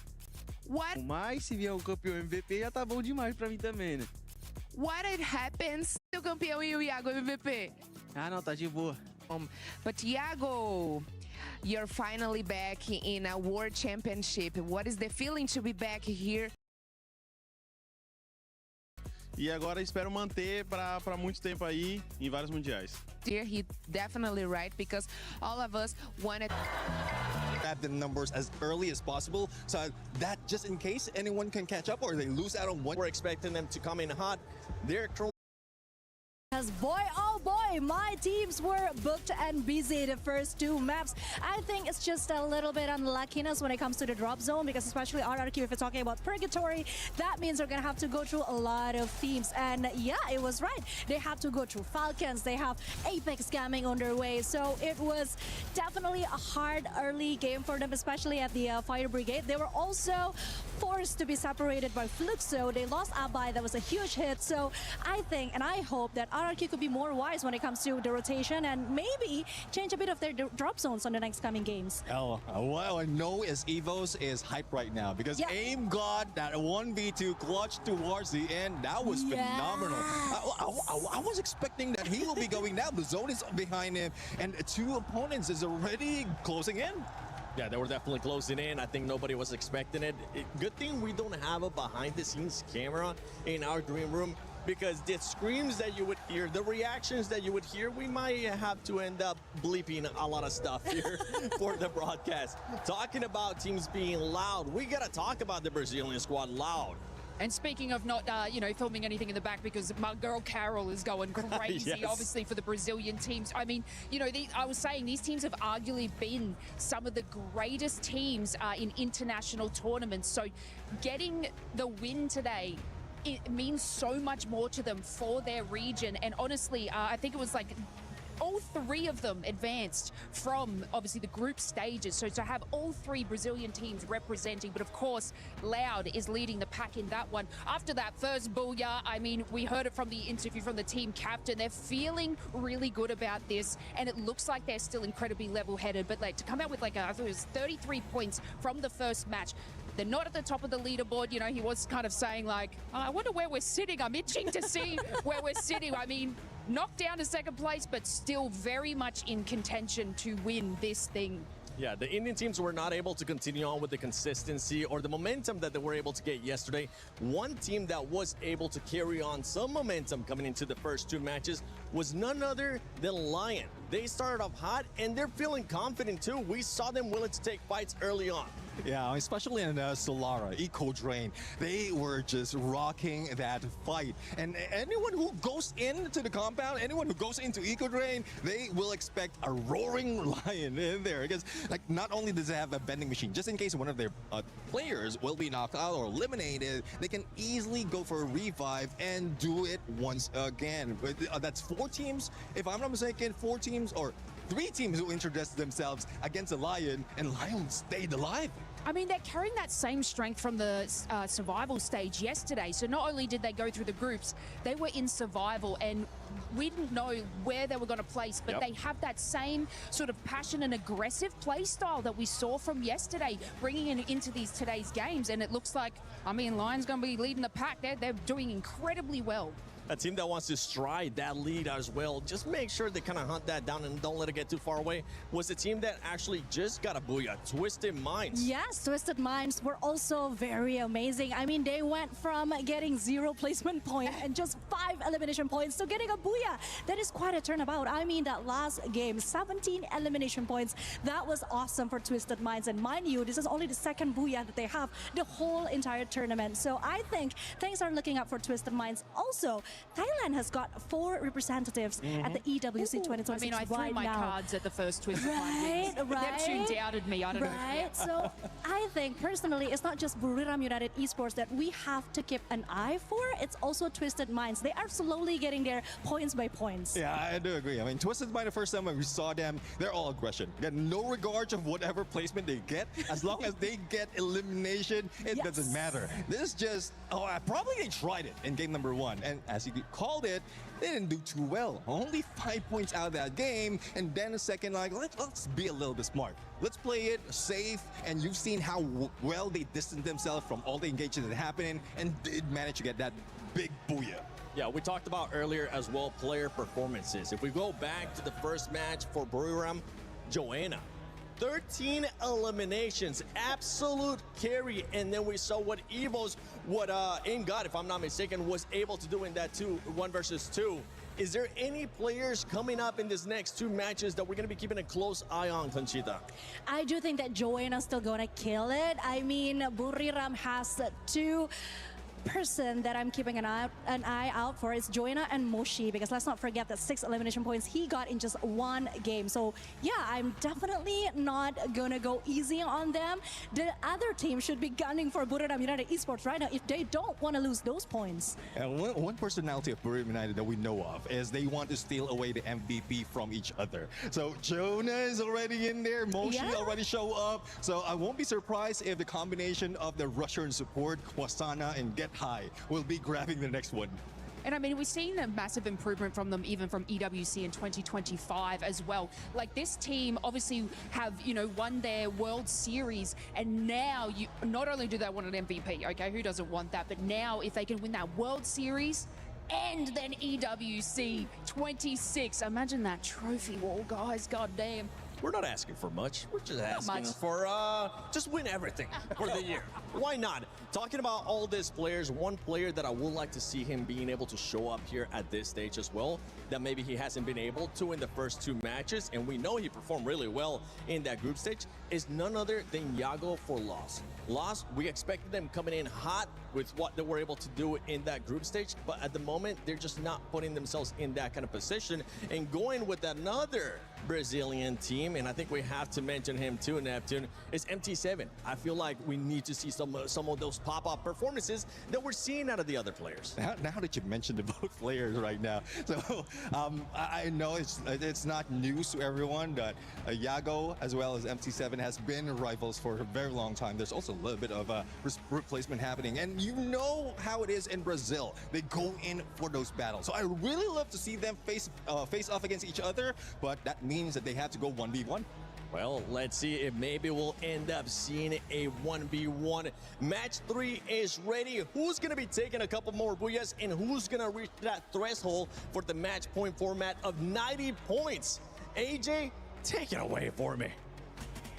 Yeah, boy, thank you very much, 7. Ladies and gentlemen, boys and girls, my name is AJ. I'm the Mustachio down here with the one and only Husky, your OG duo of Free Fire, right back on the desk. And man, are the games hot today. Buriram absolutely streaking hot in game number 1, but game 2, Husky, they fizzled out. Yeah, they did fizzle out, and it was something that, was in the making for almost more than a year. Yeah. This is one of the teams that people want them to fill up that cabinet, the final piece of the puzzle with the EWC trophy. But last year, they didn't even hit the threshold to win EWC in Riyadh. And right now, they are a third of the way there. They are more than 30 points towards the threshold of 90. I think a couple more good rounds, give it 2 or 3, BRU, they are going to be in a prime position to take it all back. And it looks like we are ready for our game already. At Shrines, do we get a hot drop? Because we know EWOS as well as MIBR Lost usually do drop by here, but thankfully they will choose the Foundation instead, and MIBR Lost will not be disturbed for the time being, but they cannot take that for granted because a potential rotation from EWOS, as they like sticking towards the outer regions of this map before hopping on towards Refinery. And Refinery, on the other hand, is conquered as usual by the kings of Refinery themselves, RRQ. My attention is going to be on MT Sexy, that is now brought in by MIBR Law, so General not going to be playing this game. A second thing is also the rotation of BRU. We know that they love to go to command post, and command post is now preoccupied by Lion instead. BRU up against TAG once more. Will the Indian squad wake up here? in game number 3. At Kalahari, it's usually the Thai teams that have found dominance thus far here at Free Fire and EWC 26. Get high down, Wasana down, and it looks like India just needed Mustacho back on the desk. As Team Apex Gaming absolutely shut down their plays, leaving one final survivor. Can they hunt down the final one? Moshi, the super sniper of Thailand, scurrying away as quickly as possible. No Morse on his side, no stealth bites. And Team Apex Gaming just need one more. And they get it. And the 3-time world champs out of Kalahari, all thanks to them. Yeah, Wasana with his hands on his head because that was an absolute disaster for BRU. So RRQ come to life, they find EVOS at Foundation, but EVOS should be out of this. They have 2 more members left. The UAV does ping out Ray. He does have the hook gun in his face, but not much cover to work with, so this should be the 3rd confirmation for the Kings of Kings. But at least, unlike BRU, EVOS, they have a 2nd win in this game. A little bit of a civil war here between RRQ and EVOS. But the Team Apex Gaming, who were literally at the very bottom of the leaderboard when we started, can they continue to rise up to the top? They have no idea who they took down. So I don't know if or not it's going to be a huge confidence boost for them, but as long as they can maintain this momentum after winning out that initial gunfight. Loud up against Falcons. On the other hand, Nix with the backstab, and you've got Waka from the front with a VSK. They got that done absolutely well, and now they're going in for the chase. Karoro's going to be stuck all alone here. Ice Queen's not going to find the tag on him just yet, but Trap cutting down the distance here. Max 7 in hand. Karoro's about to be popped, and he puts him down on the ground. Beautiful play so far from the Brazilian squad. Now, no way out of that for Karoro. Trap did say during the interview with Caro that they are feeling really good after the first Booyah. And they have been local champions multiple times. And one of the things that is missing is this EWC trophy and the World Series finale. But at least for now, RRQ, also a team that only finishes 2nd. They're definitely looking to break that curse here on Paris stage. A bite around the corner. That's going to be Joker down RRQ with their 6th point. Yeah, easy takedown there. Lion left their player all alone outside just for a little bit of a distraction. And this was that replay, a phenomenal performance from Shoto. And he just shut down the hopes of Buriram in the 2nd game after, once again, a fiery start for your 3-time world champions who have never gotten the first spot here at the Esports World Cup. They get taken out of the lobby prematurely. EVOS, on the other hand, Lion after Lion, they'll hunt down. We just saw RRQ find one earlier. Either way, Lion's not doing too well. Yakos can see the shots from the back. Man does not have the Morse at this point of time. They're going to be regretting bringing that Skylar in, but it is what it is. SHUL, on the other hand, bumping into yet another Brazilian squad out there. Yago, a sliver of health, and nameless AGAL from afar, cutting down the distance, slowly catching up with them. And perhaps this 3rd party can allow SHUL to pull in a couple of revives. Let's see if Bunny can make that rescue mission happen. MT7 can get pushed right now by Twisted Minds. Bob wants to provide long-range support, but he's getting pinned down as well. Twisted Minds with the pieces in place, getting knocked down from afar. Is Bob delivering on the platter? Twisted Minds stopped in their tracks. Yeah, you sit on my shoulder, buddy. I'll pick you right up. Diamond brought right back in here by the Bass, and Bob's caught out. Diamond, beautiful play off the top of the 10. M24 in hand, but Exposi looking for the vending machine. And Butch is in. Will be able to take him away. The guard of the vending machine failed on his mission, and Twisted Minds don't get to take the squad out of the equation just yet. A big clutch there from Butcherson. But earlier on, when we saw BRU get wiped out, it freed up command post, so Team Apex Gaming now have full control of the southern side of the map. Lion not in a good spot as EVOS catches up to RRQ. Again, the rematch! The young gun of RRQ is the one that gets the drop, but EVOS prevails. And they lock in their 5th point. Now around the corner, it's going to be a troll that is isolated. Ray finds that finisher. Yeah, you can't roll the one and only EVOS. 6 eliminations in hand already. Unfortunate for SHUL. They were all spread out on the battlefield. MIBR lost on the other hand, bumping into Falcons yet again. This one just does not end. Empty Sexy down on the ground. Round A7 on a high ground here, has got the Winchester in hand. Pina in shooting distance, in the crosshairs of Raone, but he does not get the job done. He has to be pushed off here. It's on fire, catches up with him, and from up top, the SVD straight to the head. Raone was looking for the vending machine, but prevented. And Yago's gonna turn tails here, trying to get out of there as quickly as possible. But the hit list has been bought. And MIBR with their final player, although they have the stealth bites, they're not gonna be able to get away from this Falcons. They know exactly where he is. And this is gonna be the end for MIBR here in this lobby. Yeah, the Red Tide Rhythm, just to confirm the elimination, Yago can hide all he wants, but there's no escaping the talents of the Falcons. MIBR lost, removed in 9th place. And that puts Loud and Twisted Minds in a comfortable spot. Both teams who have had a booyah so far now leading the pack just because BRU is not in it. On the next update, we're gonna see Mars' capability of even avoiding the hit list. That was unfortunate, man. He tried to stay hidden, but got exposed in a totally different way. Brilliant play, brilliant strategy out of Falcons. And now, Twisted Minds versus Fluxo. Bob's MT7 as the rest of Twisted Minds use the zip line to cross the battlefield. Diamond has got MT7 in his crosshairs. MT7 on the other hand, focusing on the airdrop. They want to make sure they've got the weapons of choice to take on Twisted Minds as well as the utilities. But the Bass with the advantage, M590. Oh, needs another one. Almost messed that up. But MT7, the sniper, just could not take a decent CQC. Yep, Twisted Minds with the daylight robbery and an extra point under their pocket. Fluxo forced to run away. Pot shots headed towards Boss. Butcherson needs to hold the forest to find an isolated Joker. But they need to secure some space at the sub for MT7 to come back into the lobby. Fluxo, surprisingly, very, very spread out as a team on the southern side of the map. If you look at this map, usually we've seen dominance out of the Thai squad so far. Falcons Buriram, AGAL. All of them have one booyah each on this Kalahari map. With Buriram out of the equation already, perhaps Falcons and AGAL will be the biggest threats later. Fluxo, on the other hand, they've got a booyah for themselves on this Kalahari map as well in their run here at EWC 26.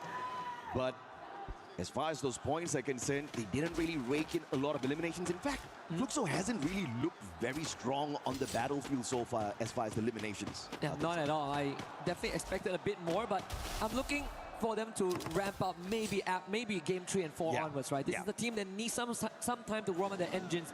But one of the theme of this game is the fact that two of the biggest strongholds are Refinery and Command Post because of RRQ and BRU. Both of them are not in the lobby, which means that there's a lot of real estate freed up for everyone else. The game should slow down temporarily until maybe the 11th minute mark. And until then, we're going to see stragglers being picked off left and right and then brought back by the vending machine. And that means it's going to be some free points for the teams who managed to find these eliminations. Buddy tried his best there to get to the vending machine, but unfortunately the Valiant Dash used against him. Not really to disable any of his defenses, but just to cut the distance down. And Exposing finding Jack as well. And now SHUL left with one final survivor. Can India find a way to get back into this matchup through this squad? And Team Apex Gaming, on the other hand, started off really hot up against Buriram, but they've been silent so far. AGAL finding the Brazilians. Loud, and a grenade M79 up into the top floor. Trap will be pushed down by the M590, and that starts off a big one, and that's a massive advantage because that's the player that had the M79 on the side of the Brazilian squad. Cypher traded out, deal with the shot from afar with the M82B, and they dismantle Loud with that play. Perfect execution from AGAL. I think there was a bit of a miscom there from Loud, who tried to run down the stairs and Trap absolutely caught out. Not really sure what the plan was, but Cypher with the great execution on the Valiant Dash sealed the deal there. I think the play there was supposed to be the M79 to be sent down to that lower ground, and then of course those grenades to take out the players from the front lines. But unfortunately, before he could get into position, he just got shot out of this spot with the M590. Beautiful play out of Cypher there in that moment. But now Twisted Minds up against EVOS. Both these teams know each other very well from the Southeast Asian region. And it is EVOS right now leading with the eliminations as well as the utilities. Twisted Minds not too far behind them. But you look at the long reposition, that's probably, I think, Exposi trying to get into spot to see if he can flank around. AGAL watching this battle from afar as well. If Dew finds Aim God, this is going to be deadly. Yeah, we can say the same for if Russia gets a clear shot Diamond's already tagged out. Oh, You have Fluxo on the high ground too, so Twisted Minds not really comfortable staying out in the open at Foundation. They need to find some cover here, but with Evo's pushing in, they gotta pick a poison. Yeah, you gotta pick a poison, man, either way. I think there's a fair chance you do not find the antidote for either one of them. More stealth bites used by Russia. He gets a easy flank around the left-hand side to find the circle first before the rest of his brothers. And the rest of the frontliners on the side of EWOS will be holding Twisted Minds back. And Rasia, right after he gets into spot, he gets shot in the back by the player from the side of Fluxo, most probably MT7. EWOS calls for the Bolt Maker. Lightning zone now. Twisted Minds cannot step out into the open. Aim God with one misplay that does not manage to get the first knockdown in the Valiant Dash. Almost saving him, but it was that A124 thrill of battle that gave them the bravery to step into the battle. But Twisted Minds turning the situation around for themselves. Yeah, and Russia needs to build his team out right now. Finds a nade and a snipe. Russia going above and beyond and putting Evos on his back. One more. Expose the Bars, remainders of Twisted Minds. Russia again, the Wonder Kid with the delivery system. Can he complete the cycle here as the Bars desperately bringing his teammates back with the revive?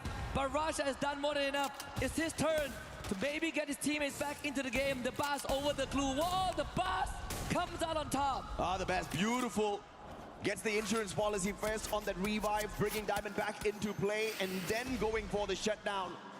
But their chances of surviving this lobby and getting a booyah is absolutely slim. The Bass is going to probably get taken out of the equation here outside the circle, tanking a lot of damage. Apex, on the other hand, right beside SHUL, who have had a full squad recovery, looking for the next zone. Can he stay a ninja? Nah, they've spotted him already and Apex is going to get tagged up. Probably this is the end for EWOS here. Yeah, it's either them or it's either SAUL, AJL that takes that away. Just a free point sitting out in the open. If you are the Indian team, you definitely wouldn't want that point as you are sitting at the bottom. As we lose Twisted Minds off screen too, Apex is just trying to... I mean, he did gain an extra placement point for himself before Dew finally collects that. So we are going to go down to just 6 more teams. AGAL as well as Fluxo, the only 2 other teams that have managed to secure a booyah on Kalahari from this EWC stage. Can they take it all the way? Lion has been fairly quiet after a few mishaps at the very start. Haven't secured a single elimination for themselves. Fluxo, on the other hand, tanking a lot of damage outside the circle. Spots out SHUL on that rotation. Jack's getting tagged up by Baros. AGAL like shooting fish in a barrel. And Fluxo wants to steal that away. MT7 knocks down Troll. He makes sure he gets the confirmation as well. AGAL getting those shots in, making sure they scare the players on the side of Fluxo back. And they're trying to keep Buddy Pinson in. Yeah, this is a good game for Fluxo and AJL to pull ahead of the curve because some of the Apex players are already out. One more! Cypher, can he get the snipe in? It's Dew again, of course. Never doubt this guy. Bunny is also pinned down behind that glue wall, and it's only a matter of time before AJL finds him. Lion now will join that fight, and maybe that's the distraction that will bail Fluxo out of the situation as they fight against TAG. Yeah, brilliant recovery by Fluxo here, instantly jumping out of that monster truck, getting the pickup with the glue walls, and they take Bunny out of the equation as well. Unfortunately, the circle actually claimed that point off of them. As SHUL Esports makes the exit from the lobby, we now have the top 3. And 2 out of the 3 teams are definitely geared up for the booyah here. Falcons, just the one team that strayed on in. Can they make it out of here? I totally forgot that they were still alive and kicking. All 3 of these teams have already performed at Kalahari, and they're looking to pull off their second booyah. Which one will be able to secure that for themselves? Cypher bringing the whole squad of AGL together with him, backing him up as he cuts the distance down between their squad as well as Fluxo, but they realize right under the bridge, Fluxo will be dangerous, and they take a quick U-turn, but they'll have to deal with Falcons here. And they're going to hope and pray that it is Fluxo that finds Falcons first. Jump pad getting them in, but that's a bad move. First one gets snuffed out of the air. Pina with a double. On fire finds Nameless. And AGAL losing 2 too early. This is good for Fluxo. Carrero made his rotation too late and went down to the blue. Pina did take down Dew, but now Fluxo completely freed out and might get an advantageous fight against Falcons. Peanut needs some help, but the blue zone is pushing them straight into the heat of Fluxo. We're coming at them with full force. You expose and limit with the first one to even the odds out. Fluxo forward, pushes in with the dash in. Peanut covering himself, and Butcherson now needs assistance. Gets knocked down, finds the trade again. It's Limit trying to hold Falcon together, but he falls in the hands of MC7. Peanut brought back up, pops in front of him, on fire, providing help. Falcon side by side. As Fluxo looks to turn the corner, the pre-fire comes through. Peanut rushes in. MC7 holds his own. MC7 delivers on fire with the trade. Can Bob steal it? The captain of Fluxo can do it. On fire. It's on fire. And Falcons get their booyah. Yes, second booyah at Kalahari. The fifth time they make their run here on this map, and they're truly dominant. But a well-played game for all three teams that squeeze themselves towards that final circle. A brilliant play by Falcons. They got locked down by the thrill of battle off of that A124 initially. But it was Pina and his M590 perfection. Well-timed glue wall, circled around it. Could not use his active skill, but it didn't matter. He went in for the pop, an instant pickup to maintain the numbers advantage, and the distraction with the extra player on the side of Falcons more than enough to allow On Fire to pop off towards the very end. A brilliantly executed final circle for Falcons. This is something that Falcons is very good at. You put them at a disadvantage, they will somehow even the odds out and then tip the scales in their favor.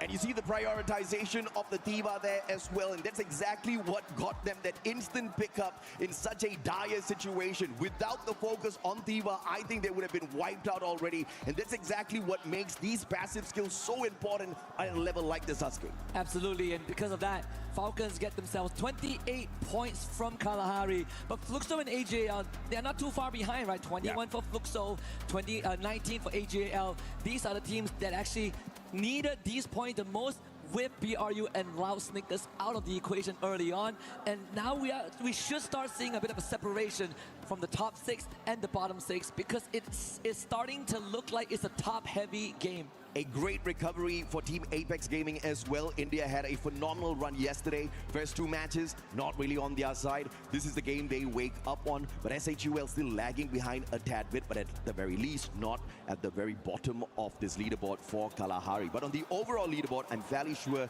they're still at the bottom. They need to do a lot, and they have to hope and pray that this day does not end quick, because you very well know that it could just happen. Now Team Falcons, after that game, I'm very sure they're somewhere around the 50-point region.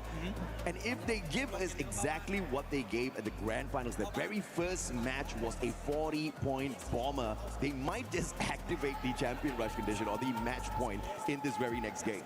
You're right, AJ. I mean, they still hold the world record for most points in a single game. If they deliver that, it is going to be, you know, another one of those examples where Falcons prove that they are the superior team. And can you imagine them being a 2-time champion at EWC? They already have the 2 stars as the club champion, so why not make that run it back? Yeah, absolutely, man. 2 teams out here on that stage capable of becoming the 2-time world champions for Free Fire at the Esports World Cup. You've got EWOS, you've got Falcons, but are they going to be upset by the squads out there today? Because if you look at the overall leaderboard, based on the performance that we saw off of Kalahari earlier, it's currently going to be stacked with the Thai teams at the top. Absolutely. And the one thing that I was worried about coming into this grand finals, even after yesterday, was if these Thai teams are going to go aggressive, and so far they have been. So let's see if they can keep that Thai freight train going. We'll be right back with more action.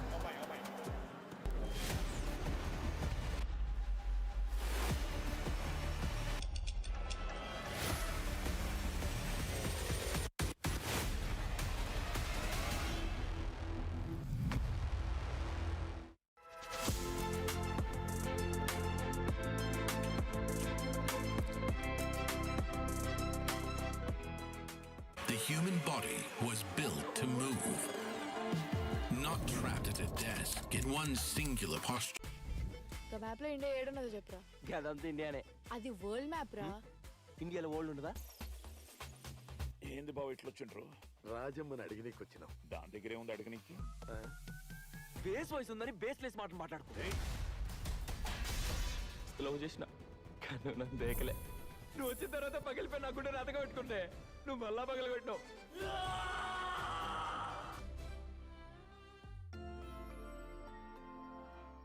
Everything, I must talk about India teams.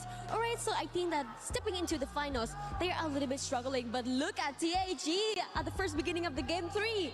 Clear all Woodham United Esports? What are you going to say about that, Lucifer? They needed that initial start to get an idea about the stage itself, because grand finals, come on, it's not that easy. But they have done it. They took down Buriram and almost fully taking down EWC as well. So brilliant stuff coming in from their end, but also have to add on to Loud's consistency coming through. This time AJL might have troubled them, but you can see Loud for Brazil, they're also moving in that direction. And I really like how these teams, on one end India, on the other end Brazil, everybody's trying to take this trophy away from Southeast Asia. Exactly. Okay, so we have Brazil teams here, Loud and Fluxo.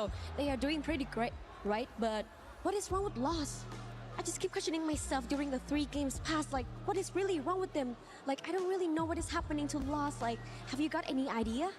I think right as now it's Loud as well as Fluxo. They're the ones who are picking up, and MIBR Loss, unfortunate, they're coming in the mix of that battle and they're unable to pull it off. Hopefully they do something different that works in their favor, but one team that did in their favor to get back what they did in EWC 24 is Falcons, that they want to be a 2-time EWC champion. Great, but what about EVOS? Because they are getting a little slower than during the 3 games away. But I'm really impressed with the final play. We have our last circle, AJAL, Fluxo, and also Team Falcons. And Falcon Pina is definitely on fire. He's played really nice, even in the last circle. Control the games really nice. We cannot talk about on fire. But he's getting fire in his back, and I'm really proud of my little boy here. Falcons indeed are getting their fire back in, because they know that they need this trophy once again. They need to become the 2-time. It's not seen yet here. And if they do it at Esports World Cup 2026 Paris, they will be elated. They will have their key right here. That's the reason we're standing right next to the game trophy, along with 3 keys that they could maybe crush and take it home. But again, the reason I say maybe is this is Falcons getting their very first booyah, the second in the overall tournament. So there's a lot that they have to do yet. Yes, and I'm looking forward more to see our teams, because this is unlimited games, right? Reach more to 90 points. Okay, so let's back to our studio, shall we? Thank you very much, Lucifer and Yun So. We are about to hop into game number 4, and it is Bermuda time, back to the origins of Free Fire. And you're right, so far some of these front runners from Thailand and Brazil have been hitting it hard. MIBR lost, nowhere to be found, but hopefully they are going to start showing up, because we don't want to end by game 5 or 6 AJ. We want to double that. We want to go game 12 to make use of the unlimited games available in this grand finals. So let's see if some of the bottom dwellers can deliver us a surprise on Bermuda. I've got my eyes on 2 teams, Loud from Brazil and Team Apex Gaming from India. Like I said, man, they needed the big mustache on the desk so that India can get a little bit more excited. Let's see if or not they take this one all the way. They haven't had a booyah on Bermuda just yet, but I'm hoping this is the first one for TAG Fluxo. In a little bit of a danger zone here. I'm talking about TAG. And they're making me a tad bit nervous. Do you drop at Fortunon? It might just happen. TAG, you better win this one out. This is quite the shift, because usually Fluxo prefers to go straight for Mars Electric. I know, right? So this is either intentional by Fluxo or TAG have something that we don't know. Thankfully, they're not directly on top of each other, so there's some real estate they can both share in the vicinity. But TAG, they've already lost Woven, Shoto and Sahil Jat. Not really too healthy. Shoto in the front, but MT7 coming out on top. And Fluxo again off to a good start. A very callous push there in that situation. Shoto's down, Butch is in as well as Jiu. Shot from afar.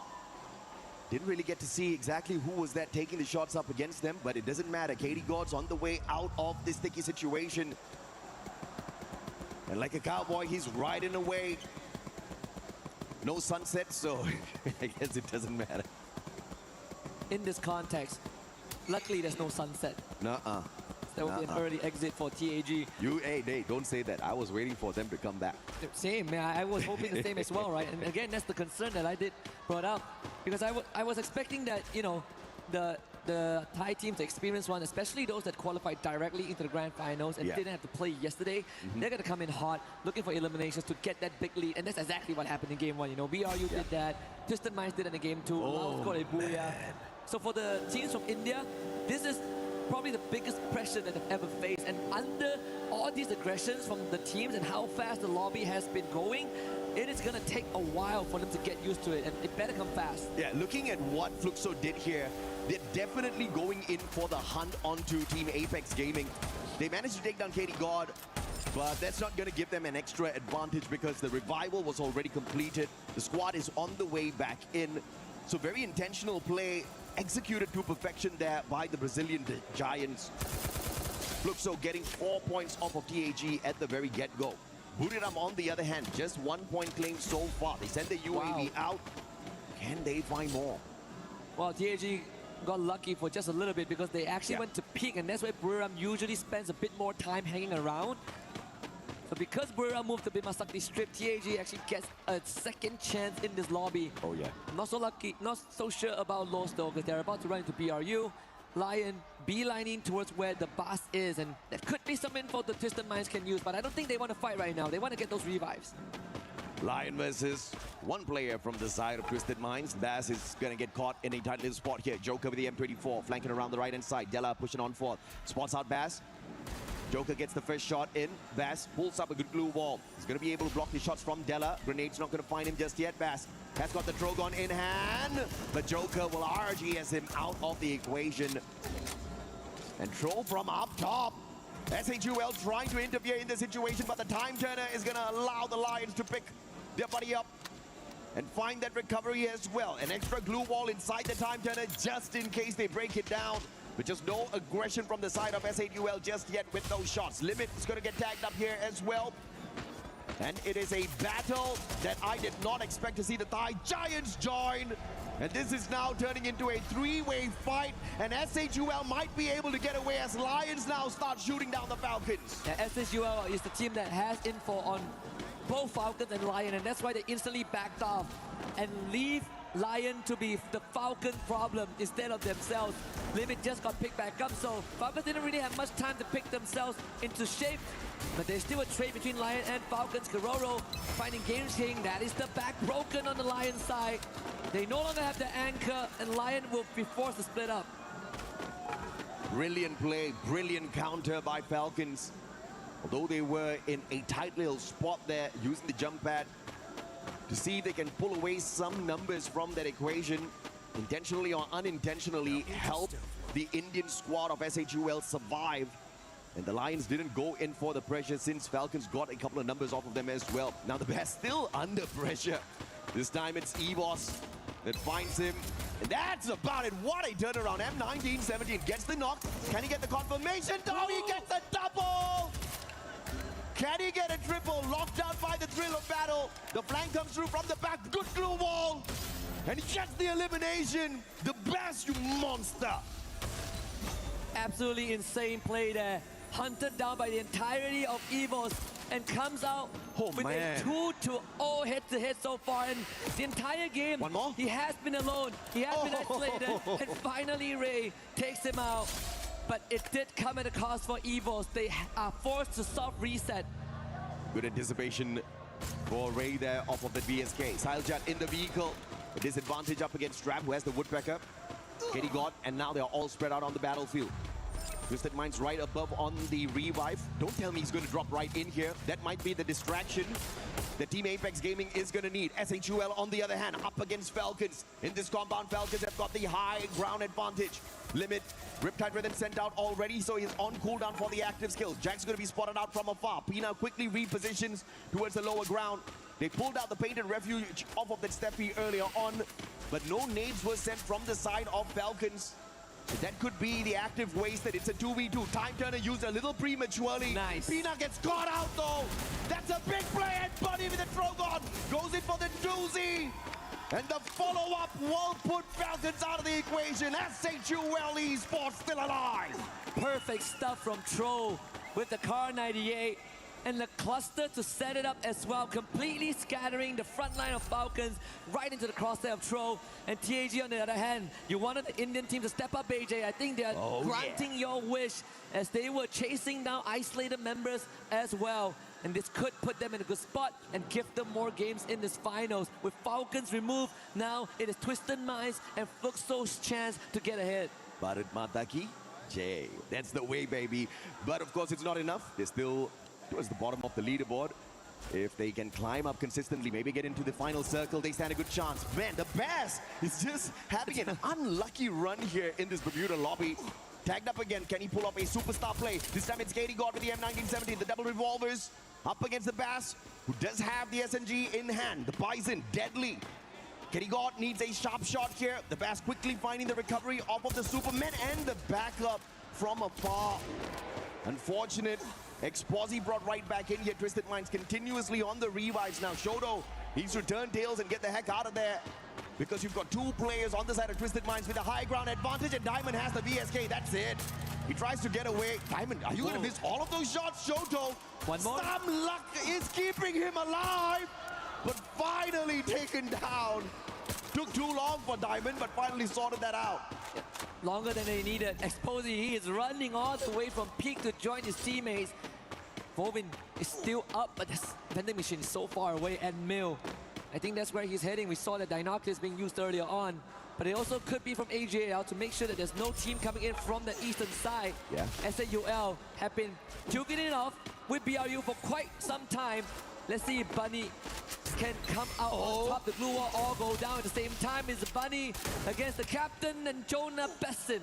Man, I mean, Jonah's a monster always, but in that situation, he was definitely outnumbered. The rest of the players from the side of Buriram is having the crosshairs on him from afar. Moshi spotting out Jack as well, but Jack, with the Valiant Dash, will be able to put a little bit of a distance between himself as well as the super sniper of Buriram. But the rest of the SHUL players are not out of the woods just yet. Spotted out by Buriram, Jonah, as well as Get High XL out in the open. Troll has got the Car 98 and the VSK. Oh no. The quick scopes will get him absolutely nothing. Perfect defense off of Buriram. On the opposite end, we've got Loud bumping into EVOS. Yeah, he doesn't see Jonah with a stealth Lion? so that could be dangerous. EVOS here. Is it another three-way fight? If it is, could even be a four-way, Husky. RRQ joins it. You call it. There you go. With the snipe onto BZP. ABAX is going to try and capitalize on this, but he's going to be pinned down in this warehouse as well. If Lion pushes this, it is going to be bad news for EVOS. Yeah, good recovery for Loud here. Just quickly going on to the drone, making sure RRQ does not get those easy shots. And assisted by EVOS from down the bottom as well, who lay out all of those glue wall melters. They call out the Painted Refuge from Steffi, protecting them from any nades that will be tossed up onto the roof. So that's a brilliant defense here by Loud. That ice grenade's not going to do anything to them. Dragon Freeze will not scratch them at all. But the Painted Refuge used up already. They all get tagged up by the Moko. EVOS knows exactly where they are. All thanks to the Lightning Zone as well. And Loud has got nowhere to go. They're actually trapped on this roof. But the good news is that it is right in the center of the circle, so they still have some time to plan their escape route if needed, or at least just hold here and wait for the other teams to take themselves out. One more. ABAX under pressure, trap, clear vision of him. BRU crippled, unfortunately, as they actually lost the fight against SAUL off screen. So Moshi will have to backtrack from where he came from. The two Indian teams are still alive, so I'm a happy man. Buriram on the other hand, rough round here. Moshi. Could just see the end here, Nameless. I don't know if he knows. Cypher should check this. Flanking around, Cypher. Get him. Spots him. Moshi is not going to survive this one. Buriram taken out. Their banner burned out of the skies. Fantastic start. Just no great follow-up from your three-time world champs. 0 placement points again, AJ. Another early exit. Twisted Mind challenging TAG and Exposi. I mean, so far the pass has been hot and he's continued to be hot. Rushes into the field. They lose 2, but same as TAG, can Wolvin pull this back? They've already lost their star Shoto. So it all comes down to Wolvin and Sahujat to make some magic happen. Gonna try to go into the other side of the building of the window. Wolvin needs some distance to reconvene with his teammates. Oh man, the guy had no glue walls. He almost got shot in the back. But thanks to his lucky stars, I'm very sure they're aligned for the team perfectly right now. Fluxo But luck is about to run out for TAG. They do not have the resources needed to survive this final circle, and they don't have the number of players on their side as well. Well, luck be on their side. A Riptide Rhythm from another squad, giving the opener here. SHUL losing lives one after the other as well on the opposite end. And the four-way fight still has Loud alive and kicking up on top. They are holding on so well. So much medkits and glue wall to work with. They've weathered the storm for now, so RRQ is going to be their next problem, but at least they have the warehouse to drop into if needed. Wow. Fluxo did bail TAG out from the jaws of Twisted Minds for a while, but now TAG will have to somehow get out of this with minimal resource. SHUL, although they survived long enough into the 12-minute mark, placement points-wise, they don't really get anything much off of this lobby at all. Team Apex Gaming with two final survivors, a double caught on their side. Twisted Minds hopping on in. And they find a quick recovery before perhaps taking the fight up against Team Apex Gaming. They just need to knock on that door slightly and they'll be able to get 2 free points, unless, of course, Wolvin and Sileljudge show us some miracle because they have no glue walls to play around with. They'll just have to take a straightforward gunfight. Yeah, Lion just wiped out 3 out of the 4 Fluxo members too as they were going on the cross. The high ground advantage was too good for Lion to pass up, and now Tahijas can get absolutely ran through by the bars. They should spell the end of TAG and get out into the blue. Wolvin actually finds that revive on the KD God to extend their lifeline, and he's on the MT7. Wolvin though loses the fight, but MT7 did eventually perish to the blue. Yeah, Wolvin did manage to collect that elimination off of him. Brilliant play, but of course Team Apex Gaming, that's going to be their consolation prize.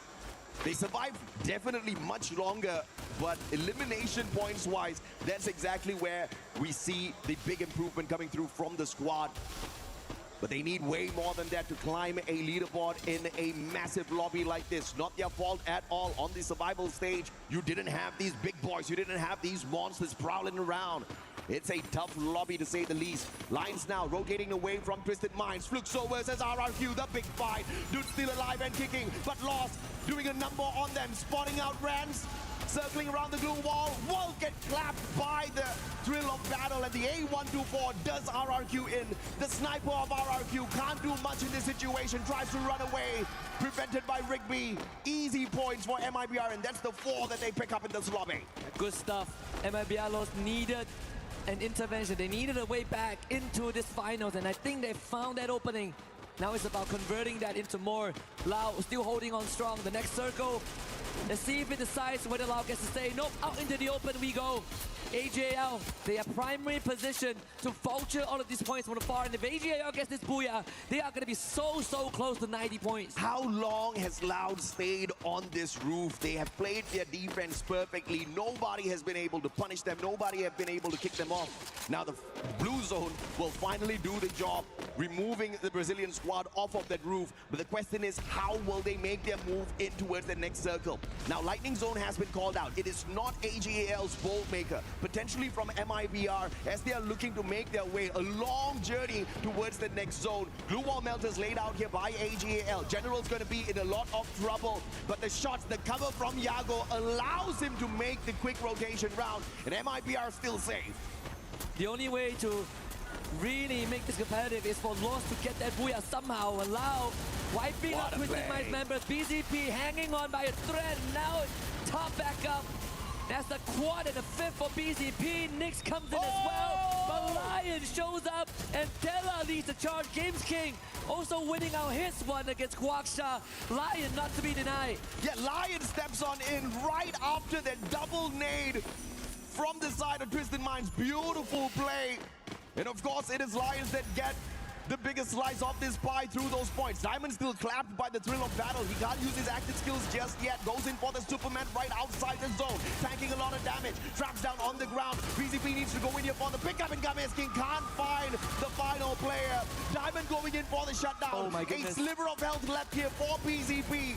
And Diamond gets the final player, and it is an all-out Thailand final circle that's clapped by AJL for the booyah.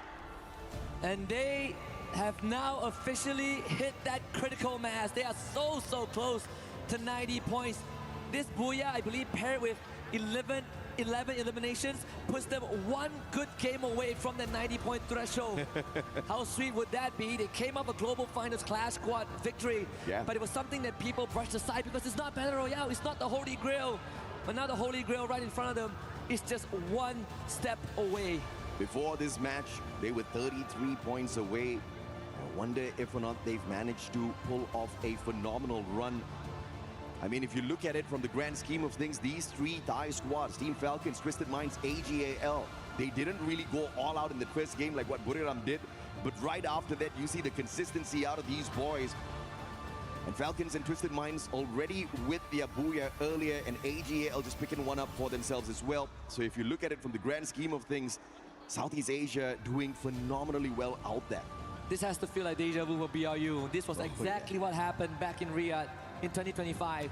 Get a hot start on Bermuda in game one, and then absolute silence. And it has happened 2 rounds in a row.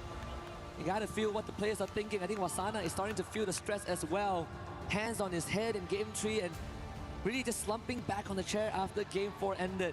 But there's one team that deserves Twisted Minds. They missed out last year. Jump was with poor memory. They didn't even make 80 points. They finished last in Riyadh. He joined Twisted Minds, and now they are here, and they're ever so close. Absolutely. But are they close enough to the consistency of AGAL? They have been dominating Clash Squad, and they have also been ripping away massive points in whichever Battle Royale lobby they hop on into. Any tournament that they've visited so far, they've definitely found the top 3 for themselves, and now they're looking to become the champions here for Free Fire at Esports World Cup 2026 Paris.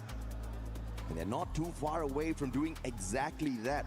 90 points, that's our match point target. And right now, they may just be, like you said, 1 game away. Yeah, 1 game away from 90. And if everything goes according to plan for AGAL, Game 6 is where they lift that trophy. It would be a fast finals. I mean, not that we've not seen it. We saw that back in spring when Team Secret walked away with 4 consecutive booyahs, but AGAL has such a good run so far. But again, we did highlight Twisted Minds earlier on, and now we have them on stage. Let's hear what they have to say.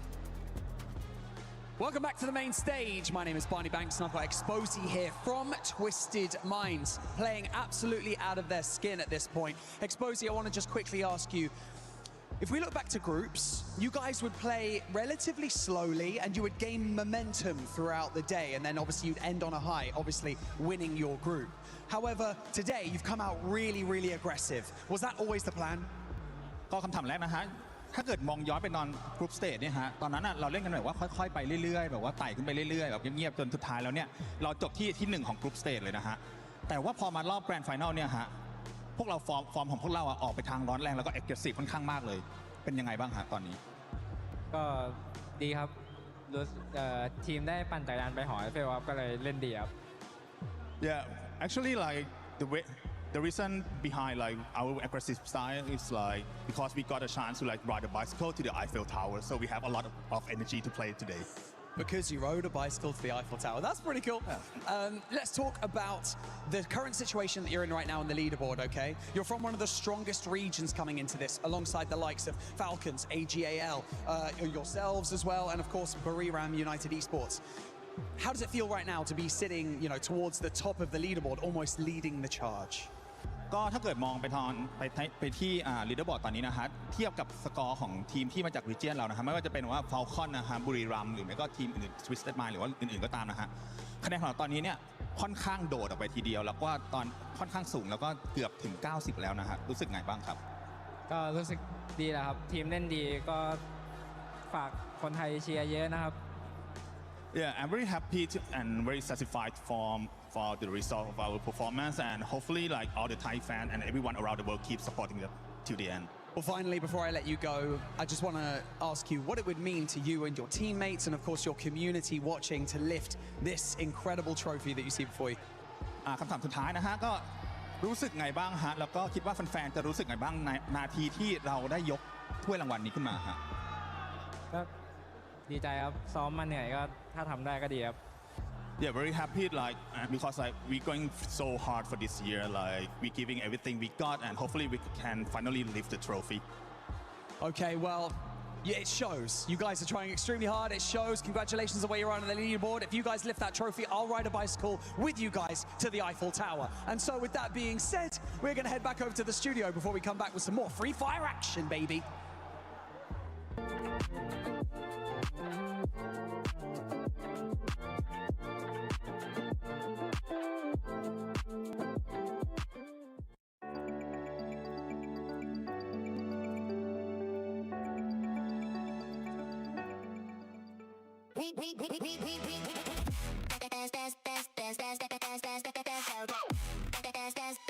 We book Esports World Cup up.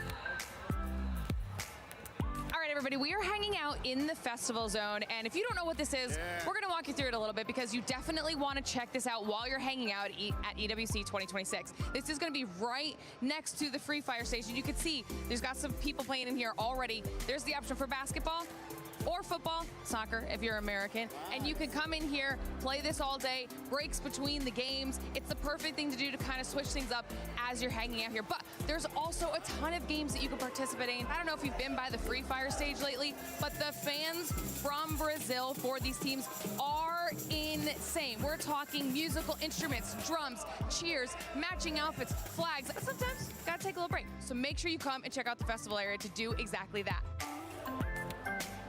Another very helpful thing to check out while you're here at EWC 2026 is, of course, the venue map. Now, might sound a little bit simple, but I'm going to walk you through why this is going to be so helpful. This is how you're going to be able to navigate the entire location, and you'll be able to keep track of how everything is going. It's going to be one of your best resources here at EWC 2026, so make sure you check it out. This is one of the games that you can play here at EWC 2026. This is your opportunity to potentially win some EWC 26 merch or even tickets to one of the events. All you have to do is come on over, take a spin on the wheel, and if you hit the right number, you could be going home with some pretty cool prizes.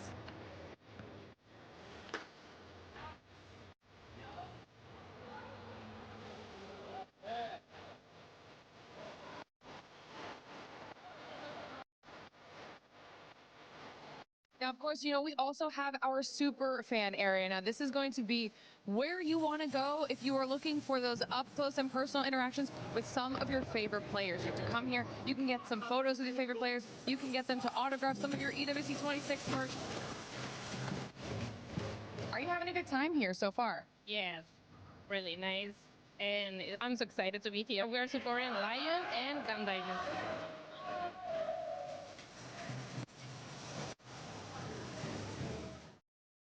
Seeing glitter spinning that wheel reminds me of what's going on right now with that leaderboard from last time that you saw us. That leaderboard has been spinning because at one point it was Buriram. That's not the case anymore. This is starting to look like 2025 Buriram. 2025 indeed. They came out of the gates running last year, and it looks like, you know, they were going to be the leaders of the pack, but then unfortunately something happened to them and they ended up in 9th place. And we're kind of seeing the same happen today. So is it a, you know, a little bit of a jinx or a turn of events? Who knows? But look, obviously we talk about these teams and everybody's sort of wanting that prize, wanting that, and they definitely have what it takes to get back up to the top of the leaderboard. But right now we're just having deja vu. Yeah, I do agree. I mean, it's really difficult right now because they're the ones left out of the Thailand teams who's grabbing those booyahs. Like 3 out of 4 that is in grand finals right now is already taken that big B, and Buriram United is not getting it, but they did have a massive game number 1. But then again, if we're talking about the Thailand team, we also have AGAL. I mean, that Booyah and those consistency.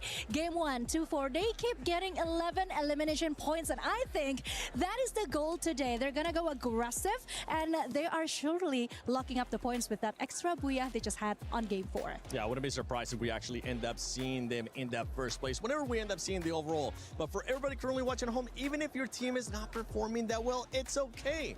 Just log into Free Fire and make sure you get some of the sweet in-game rewards, because there's a bunch. I mean, you can kind of see them on the screen right now. Honestly, I want that EWC bat right there. Just support your local team, claim your rewards, and I mean, I can hear it from the back too. Everybody wants a bat. Can we actually get one? Because I would Production love wants to to have hit us one. Yeah, in the when we do what is the jersey? The jersey was a question mark too. A question mark is currently what the Indian teams are having above their head, because it's not looking like what we saw yesterday from Survival. Yes, I am so sad actually, because I am here to represent Lucifer, who is now at the casting desk. But again, I mean, they do have some opportunities, because we all saw what happened on the previous match where Buriram got taken out by Tag. They came out with a vengeance from being eliminated early on the previous game to taking out the biggest threat. And of course, we also saw how S8UL eliminated Falcon right on the previous game. So they do have what it takes. It's just that somehow the consistency when it comes to getting those points, now that is questionable. It's the rotation that I think they might have to reconsider again. We talked about yesterday about the mentality of some of these squads. Maybe this is what the Indian teams need, Neptune.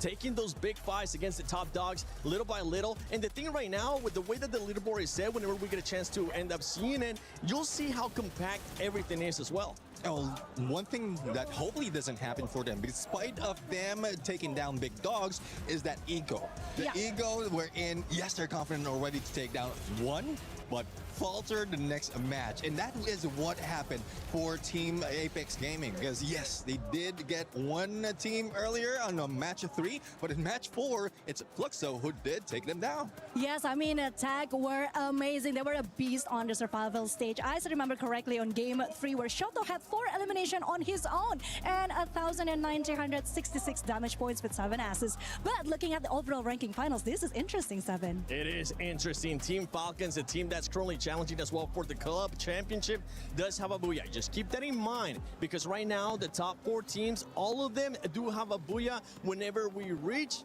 that 90-point threshold, the way that you'll have to be able to win it is going to be with a Booyah. I must say that this is going rather quick, Lace. I mean, we have 70 points already from AGAL. Yeah, and look, we're talking about Booyahs, and who doesn't have one yet? Fluxo, okay? Look, the rise to the top 4 in match 3 is exactly what we expect from this team. I mean, the aggressive fights, the adaptability. There was a part where they had Falcons on height of bridge and then AGL on the south of them. But however they did that, they maintained composure and defense in that situation. Did they get the Booyah? Obviously not. It's not on there. But it was an impressive game from them to be able to move from their position that they were in to get that second place in the third match. And match 4, you know, they did prioritize early eliminations, which did sort of put them into that 4th place position, with only Falcons like having 1 more point than them. So this is what we expect from Fluxo, but it is the consistency that we don't tend to see from them. It's just they get the big games in, and that's how they're maintaining their points. That is so brave of you to say, because we're standing right behind the supporters right now. But one thing that I can also say is that at least they're doing better than my Indonesian teams, okay? Yeah. Because as we all see, EFOS and Arkaryuk are having quite a hard time. They only have 41 and 36 points overall now without any Booyah. So I'm just hoping and praying, because like I said before, they are booked and busy on the previous matches.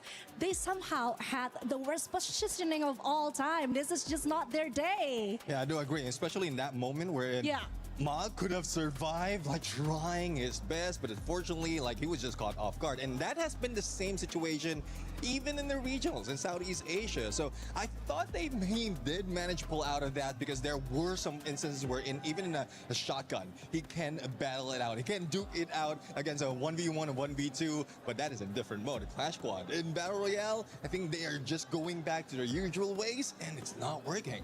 And Neptune, talking about the next map coming up, Nextera.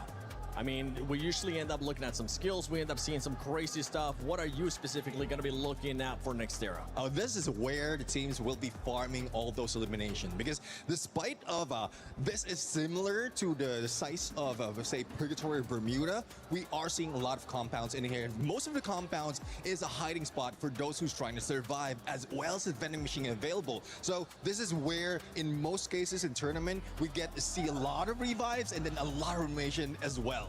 Now the question is, who's doing the farming and who's getting farmed? Because right now, like I said, I am hoping and praying for our Indian teams because they do have what it takes. We all seen that happening on the survival stage, but somehow right now they just have to shake off those final jitters, I think, because it even looked good for SAUL for that one moment, but then what happened? I don't know. That's exactly Tell me, girl, what we should be asking to the players, because they look chill as hell right now. And we need to get them refocused, because Nextera, again, this is not going to be an easy map for anyone. Yeah, it's definitely not going to be an easy map for anyone, especially for those bottom teams. But at this point, the one thing that they do have going for them is that you're at the bottom. You got absolutely nothing to lose. You might as well just send it. And I think that's why we have seen them previously fight against those top dogs as well. And one thing that we expect right here, based on the numbers, is Brim United might be going for a comeback. Because so far the average that they have is 20 points for each time that they step into Nextera. And who's following them would be RRQ as well as MIBR lost. So there's a huge potential that 3 regions or 3 countries will be taking that Booyah in this map. I mean, when we started today, we were talking about Booyah Ram. We were talking about the points that they were able to get, right? During the groups, they were averaging about 19.7 points.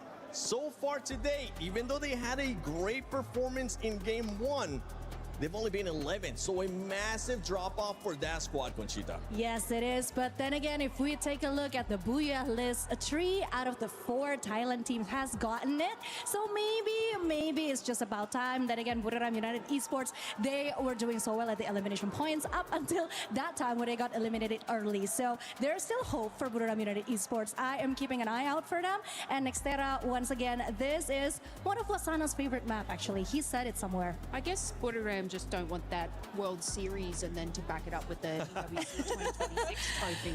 I guess you guys just don't want it enough. So they're giving other people a chance to catch up. That's so humble of them. When we were talking about the overall, we saw first place there with 70 points with AJL, and then going all the way down to Lion, I think they were somewhere in the 53-point mark. So honestly, one Booyah can make the difference. We already saw what happened after 2 matches earlier on.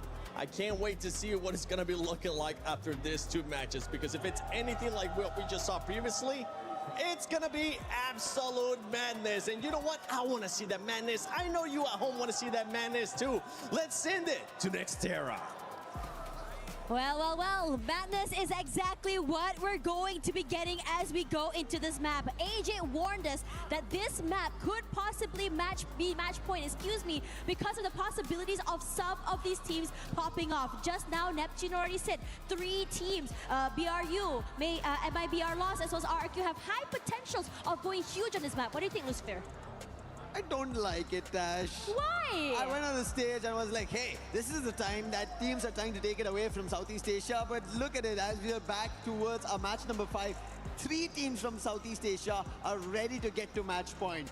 And that just feels like it might just go back. But doesn't matter, the cooperation looks really good. AGL, Twisted Minds and Falcons looking forward to a chance on the game trophy. This is Nextera, the last game where you know the clear path to, because every game after this is randomized and you don't know where you're heading in the flight. Yeah, you're basically going in blind in this situation.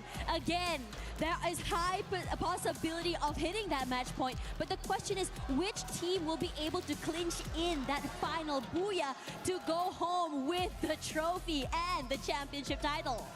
Flight path right now cutting the map in half. Nothing much to be worried about for any team. If you want to go up north, you have a chance at Intellect Center. And if you want to go to Deca Square, which is so far in our previous days of the journey, the 3 days, was very sought after. And even our last few circles ended up near the Deca Square itself. And right as now, it's only going to be SATL. However, towards Rushtown, we see Falcons and a mix of Loud and Loud. They are the next best in case of Southeast Asia do not find their match point. It is going to be Loud. Yeah, Loud looks really good. I think in the first match was a bit more quiet from them, but they started to warm up. And I think it's really scary because they are a type of team that is just really patient with how they play. And we saw some gunshots coming through from them as well. So we are going to be seeing this fight happening. But at the same time, I suspect that for the players of Fluxo, they're keeping a close eye on this team. Limit already chunked out so low, even knocked down. But the revivals are quick. But Loud is just happy with his early 2 points. 2 points. The Binoculars used to get to know where more players from Falcons are, so they know Pina is also close by. Not exact coordinates, but Pina, he'll also be snuffed out very soon. He's running out in the open. He doesn't have an idea that there's a player already ahead of his position. And very soon, Falcons, even though they've got the revive, will also lose another player. On the other end, Buriram finally getting back into action, and they're taking down EWOS. They were supposed to be the ones closest to the match point, but they've been pushed so far down at the 7th spot that they need to rise up the ranks, get back to around 70 points. At least in this game, I don't see a possibility for Buriram to get to match point as comparison to the others. Pina, great attempt, and also successfully being able to pick up Trap in his position. Aggressive as hell, could be able to go for this 1v1 against Nyx. Aware, drops down those glue walls, but able to bring Trap back into the game. Valiant dash to bring down the glue walls, moving all around the area. The lack of info keeps Pina at bay, but On Fire is here to provide some form of support. But Fluxo in the wings wants to join the fight, but before that could happen, Pina gets another elimination in the bag. It was stolen. Fluxo, they're the ones who made a close-by attempt here. And now surrounded is Pina. He was able to hold his front, but 2v1, that's not going to work out. Electrotherapy as well, working in favor for Fluxo.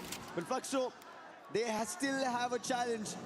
Loud were the ones who pushed Falcons out, so Loud are still in the close compounds there. For Falcons, they might be safe and sound in the other direction, but Fluxo want to surround them. It seems like Falcons are the ones who re-attempt, and Loud are the ones who get away with it. UAV being used, information will be relayed, and Fluxo, they will again re-attempt and take down Falcons. On Fire's footsteps will be heard, but Sid will give a call, Bob's on the top, to see if anybody exits in the nearby compound, and then they both again in a 2v1 might look forward to a second elimination on Falcons. Now On Fire is very capable of winning in 2v1s, but over on this side of the map here, Rand's in trouble as AGAL completely overwhelmed and swarm. Great work coming for this team. Positions all noted. No one is truly safe in this area. And now, wants to jump off from this site is looking scary. Attempts coming through here from SAUL. Jack on the other side. The glue wall somehow will go down as AGL so meticulous with how exactly they take these fights. SATL needed to win this if they wanted to deny AGAL the match point. And with that not happening and AGAL getting the eliminations, they will now slowly get closer towards match point, and they need only 20. And if they activate match point here, meaning match number 6, is where they just need a booyah and they will close this entire Esports World Cup 2026 for Free Fire. Was Loud just now as well, looking really good on how they played this area. And I have to say, those early fights were really good. Loud knowing when exactly to let go and leave as soon as a third party came is the reason why they're able to have these really deep runs and survive till the end. AGL, they would want to be the ones who survive to the very end, grab as many points as they want. 4 eliminations right now, and right in front is going to be Loud. The team, not from their region, but the challengers as best. They've been showing consistency from the very first game. Got the booyah in the beginning itself, but it's not been a case where they continuously get a lot in terms of eliminations, whereas AGL, they've been better in consistency and just secured a booyah in the previous game. And AGL, all gamers global. What a global title for themselves. They won it in Clash Squad, and now they want a Battle Royale, and Nyx is down. Cypher. Oh no, a counter knock coming through. That's in from Loud. The challenge for a 1v1 is only for a knock. No confirmations, but Duo has been found out, so that's going to be trapped. More falling. Cypher as well. Loud are not taking this easily. They instantly want to challenge. Nice hit coming with the throwable. Saifa is still brought back to life. Chrono being used. Saifa might have patched himself, but VZP with the melter. He's surrounded, gets one. But Saifa will be happy that Nameless brought him back to life and VZP out. AJL still functioning. However, Nyx is the only one floating above because Stab just got taken down. So troubles and problems for Loud. AJL looking very aggressive here, but we also are seeing Twisted Minds join in on the fight. 2 members from the team knocked down already, quickly taken away. And Saifa is limping right now. Forced to hide in a corner, forced to just really keep quiet and keep his head down. If he wants to be able, just go for that reset. Regardless, the rest of Twisted Minds not really interested in going in for this hunt, rather prioritizing survivability and positions later. But as for this side of the map here, Fluxo hit toe-to-toe up against the Falcons. Fluxo, W7M. Their fans have been non-stop on the drums, chanting their names. And now they need to get to that position. Taking down Falcons will give them massive points and deny Falcons from getting towards match point. Melta was already used. So the aggression still continues. While we take a look at the Circle, which is about to make its own shift, to bring its own gameplay and a push where teams will not be ready for. And what a quick shift it's been. A drastic one, moves to the complete eastern edge, leaving only almost Twisted Minds at the center of it, and it seems like the whole ploy is being towards Twisted Minds, maybe being the champions as well. SAUL wants to go in for this fight, wants to be able to play comeback here, but Fluxo is definitely not a foe to be underestimated here. Troll, great on the opening, they weren't aware of his rotation from the other side. A nice piece of cut across, they've been able to do it. MT7's position noted, but movement is good. Being able to take some chip damage, but not enough to drop him down. Bunzin goes up close and personal, dropping down a member of SAUL as Bobs. The damage is good toward Bunny, but no knocks yet coming to their side. And in this situation, they're barely alive, with Troll looking to find the final member. Bobs knocked down already. MT7 running for his life. MT7 are there, and SAUL overcome the Giants. Troll! This man was on the stage with us. 4 eliminations, and SATL Esports take down another runner on this title, making sure their attempt is back again.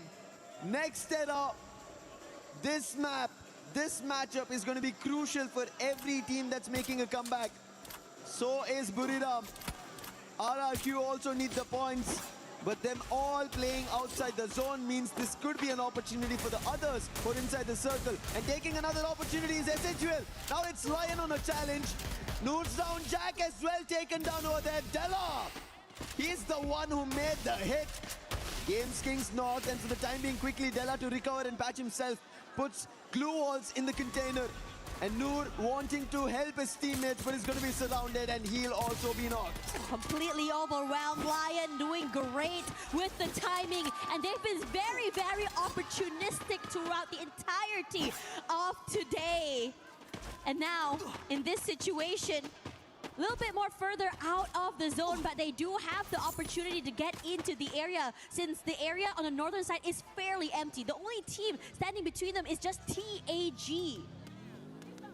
Team Apex Gaming. We just saw what SATL were able to do, but both SATL and Team Apex Gaming are sharing the position on the overall ranking. Not great. However, Jack trying to make it better. Spots limit, but damage being done by Jack as well. While on the other end, front runners is what we were talking about. AGL are on the top of it. Saifa gates by Rigby. M590 to do the damage. Confirmation also to follow through. Nameless trying to hammer MIPL loss, and then successful blows being landed. Nameless now covering the outer fronts. Ravan, after he's losing his teammates, wants to make a run, go for a revive. But even Rigby, he will not deny on this challenge. He will try to stand for it. It'll not work out, as AGL will have MIPL loss surrounded and swept out. Yeesh! Talk about a team that's just really walking in the around the area, just sweeping it. Looking really good right now as we look at the entirety of this circle. Majority of it, at least the best positions, in my opinion, have been completely taken over here. EVOS on the western side, Twisted Minds and Loud sharing that southern side as well. Now, I'm just waiting for for these two to just really just duke it out, because we all know how bloody it can be. Binoculars were used, so information's being relayed on either end. Twisted Minds, we spoke about it. AGL might be at the top, a team from Thailand, but Twisted Minds, they were a team that nobody had to bat an eye on. Nobody thought that they're going to be, because AGL's there, Buriram's there, Falcons is there from the region, but Twisted Minds, they're twisting players, hands and legs to make it happen. SATUL also trying that similar approach. They did battle against Falcons, but now Pina running, ring around the poses to try and see if there's a chance. He runs away from Bunny, but will be spotted. Pina still going for a 1v1 and no workout. It's going to be a max 7 end for him. And SATUL Esports secured their 13th elimination. This is a different look coming for SAUL. Yes, there are moments of brilliance, but this is the capability of what they're able to do. Riding high on that momentum, being able to take out the Giants. And now they continue on here. Northern side, they have the compound and space. And if you were to look at the zone right now, the southern side is about to get hectic. A majority of teams rotating through. Looking at the areas as well, for AGAL, I would say this is one of their best ones. 10 eliminations, not too far there. As the Falcons and SAUL each are getting completely destroyed in their own compounds and areas. AGL, two different teams in front of them, Twisted Minds as well as Loud. But Buriram, they have only one, that's going to be RRQ. Get High is out. Problem striking, Dutch confirms, Rans as well. And Vasana trying to bring Buriram back. He will be put to his knees. Dutch will be recovered because Rans is closer. Buriram having a teammate, Jonah, who gets closer. Moshi from afar tried his shots, but none of them worked or connected to RRQ. But this breather was enough. Buriram is back in action, and Buriram also getting help from EVOS. And now EVOS helping them out. RRQ are in trouble. Dubs, can he recover this? Only good for an exchange, and instantly he will be shut down. And that's the end for RRQ. RRQ looked like they had a really great start there. Burbyanet, this is a situation they really, really needed. Quiet in the last two games, needing to play catch up despite the great start. As for SAUL, Bunny getting knocked down by Lion. Making sure that they dot their I's and cross their T's, and even going for more. EVOS is now pressured since Lion does have a high gun advantage. All gamers global now making a rush towards Loud. Already a casualty over there. Can they confirm the elimination? No, Loud managed to recover, but the push is still there. And helping out was Twisted Minds, and in an instant, Loud wanted to get out, and all they get out is out of the game into the lobby. Loud Snickers. They were almost consistent, but with only 4 points in this game, nothing much, but more points coming in for Buriram United Esports, as Twisted Minds did help out over there to AGL. Now they have their own concerns. Yeah, they're on top side here. They are safe for the time being. When they found Limit, they knock him down. As for EVOS, wants to wrestle away this space away from Lion. But they're just getting knocked out. Their space just running out. Della waiting in the wings. His teammates shepherding the players of EVOS toward him. A beautiful nade takes out Abax. Russia gets knocked out as well. And a quad for Lion. Joker going huge in this particular round. EVOS eliminated. Joker! Already Lion has 26 eliminations in total, and now they've spotted Twisted Minds. A knock was dealt, and that's the warning coming in from Lions, because they're going to be the beasts of next era. Falcons Keroro trying to close the distance between Buriram as well as Twisted Minds, but he only read that there was players on the roof, not inside the compound. And Keroro, if he jumps in, it's going to be trouble, but trouble already for AGL right behind the bus. Riptide Rhythm, Flash Freeze all being used, and Lion are peppering them with bullets, and Twisted Minds are dropping nades after nades to trouble AGL. Yeah, AGL, terrible position to be in. Not a lot of space either, and they're completely crunched from multiple angles, above or below. They are gonna get chunked down here. And Lion, a lot of space to work with, but this circle shift is about to get interesting. Yes, Buriram United and Twisted Minds has a little bit more space. Walkos getting knocked down here, should be able to get picked up. And AGL looking to rally back. Lion quickly recovered. Thankfully, they did not lose their sniper. AGL, however, Nameless gets hit. But there is a chance, glue wall and recovery. This is just the back and forth. Now Exposi finds on Joker. Well, it'll be a quick recovery, but Exposi, can he find another? Nice monster truck being brought down. Blocking vision for the time being. Yoka trying to find an angle. It's not possible for the time being. But Lion, if they pull this off, 27 eliminations already. We were talking about records. They might be getting closer. Aurora was the last time who managed to get closer to it. But they did not close it out. And all Lion are doing is a knock after knock after knock. We have to see when do teams manage to not able to rise up. No revives. And finally it seems like AGL have had enough. They make a rush. They are forced to take this fight as well. AGL, a bad situation turned into a good one. Desperation turned into a win. They have the space right now, looking to overwhelm the players of Buram United. And this is huge. Really stop Buram United in their tracks. Continue their silent run throughout the last few maps. Buram United, their backs out in the open. Lion take full advantage of this. Wasana knocked down. Well, get high, barely alive. But they're holding on for Twist for life, as the AGL members also are in trouble. Trouble is not stopping. Cypher managed to jump, but he'll still be picked off. That's going to be the Twisted Minds, and AGL are out. Comes down to the last two teams, Lion and Twisted Minds. Twisted Minds are getting closer towards the match point, but Lion have a race to reach. Opening yet to be found. Games King was knocked, but that's not going to be enough. Twisted Minds now rotating, trying to climb up the hill, but Joker at the angle. He puts jump down, needs a confirmation, and that's when the numbers will change. And this is really interesting because both these teams, we haven't seen a very healthy fight in a while here. Joker decides to move away here. Both players, both teams looking to prioritize positioning. They know exactly where the Twisted Minds players are. And Lion wants to try and take away that space. But it's a high climb, playing this angle where Twisted Minds have all the advantage. Diamond with the high ground, and even those snipers. It's going to be really hard to really challenge this space. Riptide Rhythm being used, but he'll not be troubled. On the other end, Diamond will be, because Joker came up close, putting the player on the roof down, and now look at this, Lion closing in, because they know the zone's closing out Twisted Minds. Della as well close by. They need the confirmation. Twisted Minds have lost the player. Games King finds the boss. More following through, jump is down. One last player, and Lion, they roar. They get the booyah, and they take and break everything on Nextera. Nextera was set to be a map for other teams, but they decide to go aggressive. They decide to take this fight with gusto, and they are fearless. From a bad situation to a good one, disadvantages upon disadvantages, and turned into advantages somehow. This team rally, and this team decides to overwhelm. Don't count them out. And suddenly, everything up in the air. Match point is still, we're still wondering when exactly that's gonna happen. They crushed Keys yesterday, and today opportunities of match point being crushed. 45 total points.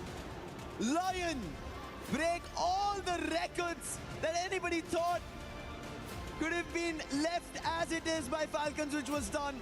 Aurora got closer, but they couldn't. And Lion, they do it. The beasts of Nextera making a comeback in the grand finals. Looking forward to match point. What a play, what a position. Look at this, Joker, unbelievable stuff. He did find his opening, but this was the crucial one. Putting Diamond out. How did they make it happen? That is crucial, with Della going up close. Let's hear them out.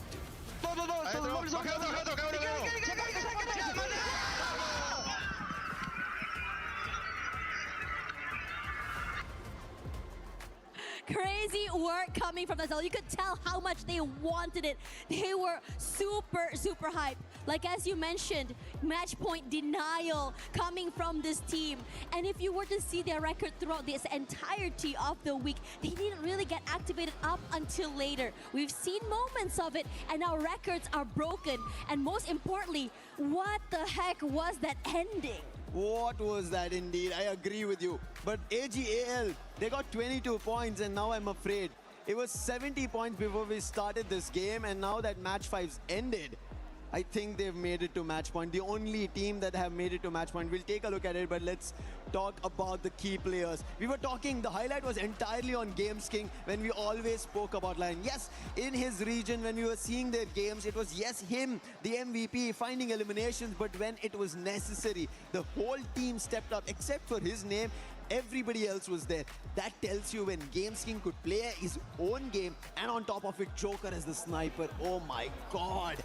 He made sure Twisted Minds, if they thought they had a chance, it will be swept, vanquished, and cleared from their minds. You know what's really interesting as well? We talked about it because Twisted Minds had the prime positioning. They had the compound, they had the high ground. Even Diamond on the top side there had all the information he needed. But that one shot coming in from Lion to take down Diamond, and suddenly it just felt like a huge collapse. Suddenly all their defenses fell apart. And that's what I like seeing for Lion. You are being very, very opportunistic to turn the tides. Regardless, we're going to take a breather, and when we come back, let's see what exactly will be going on here in the grand finals. We were there for every click, every clutch, every respawn. We were there for the years of grind, and we're here now. The proud founding partner of EWC, powering the biggest event in gaming, shoulder to shoulder with the world's best, making history. Greatness deserves a stage. Lenovo Legion, reach your impossible.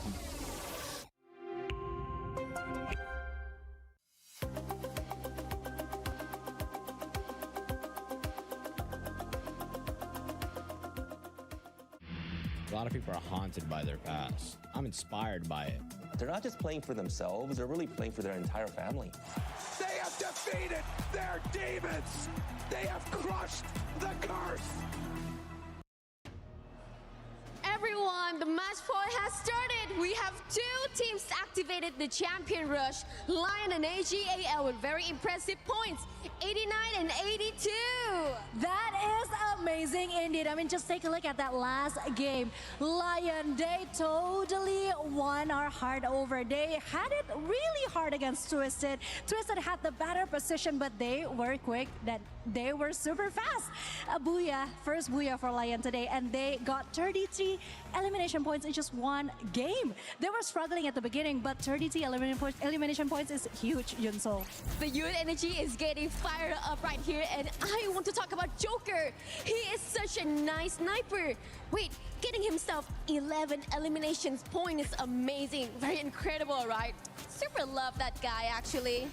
And of course, if we're talking about the match point, they are now 6 points ahead of AGAL, and that is something that we should look forward into going on the next game. 92 as well, and I think both of them can activate it. Both of them had activated the champion rush already and just need one more booyah to become the champion of EWC 26 Free Fire right here. But behind that, we still have Twisted Minds, 87 points, and Loud, 71.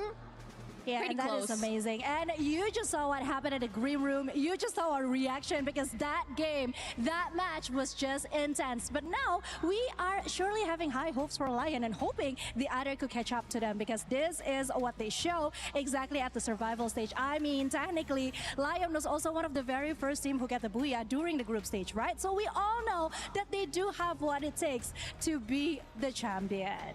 Well, this is the first time a LATAM region can rise above and become the champions. What do you think? I think this is going to be huge, and I'm pretty sure that we are in for some more surprises. But now I think it's time for us to go back to the casters. I'm sure they have a lot to say about the upcoming matches. So Yunsul, are you sure that your team can still make it? What's your team again? Oh, no, they did not make it. I'm so sorry. Why are you being like I still have 2 teams. I still have RRQ and EVOS, and I do hope they are going to put everything they have on the land right now and activate those match points. Oh man, this is getting real hot right now. 2 teams already on match point, and 2 teams are about to bring home trophies for the first time to their own regions. Cutthroat is the competition. Like our talents down there as well, Conchita and For Yunsu. real. They were at each other, but this tells us how this competition is turning out. Records broken in a grand final stage. And that is not from your Southeast Asian teams, not from the Brazil team, from a team who've made it and got their match point activated because of their Booyah with 45 total points. That is Lion. And now they're moving into the next game. A total of 98 is what Lion have secured with 65 eliminations. AGL, for a second I was worried AGL did not get it because looking at how they were taking the points, obviously I think AGL, this was a close call and they'll be happy that they got to match point. Even if Lion managed to secure the Booyah in the next game, AGL will manage to try and defend it. So chances for AGL also there for becoming a champion. That's right. And this is where things get really hard.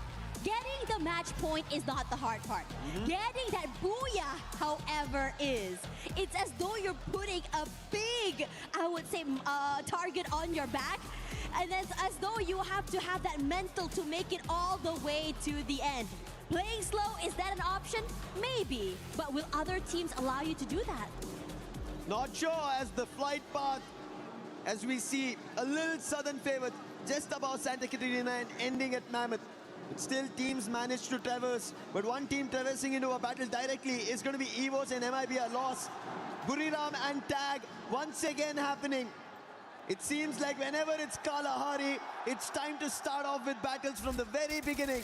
And Team Apex Gaming right now at Buriram. Last time they did eliminate Buriram, but this time it seems like Sahil Jat and Vatsana as well. 1-1 elimination each, and Wolvin also goes out. Getting eliminated so early, EVOS. What on earth happened over on that side? Meanwhile, over here, TAG, Tag, still surviving, still as a 2. Buriram United doing a great job of just maintaining this space, making sure that they're able to just bring their team back into the game. Yeah, they lost Osana, but how quick they were to go for that, I would say, that reset. A replay to just see what's going on right now. Look how quick Buriram United just completely overwhelmed, left no space and moment for TAG to completely pick up the pace. And while that replay happened, MIB loss, they were the ones who put EVOS out here at Shrines. TAG and Buriram was again drop clash previously. TAG had to go to Santa Catarina. They decided, hey, let's take a hit at Buriram. This time it did not work out. But Buriram, when we talk about that, it seems like they have a challenge very soon.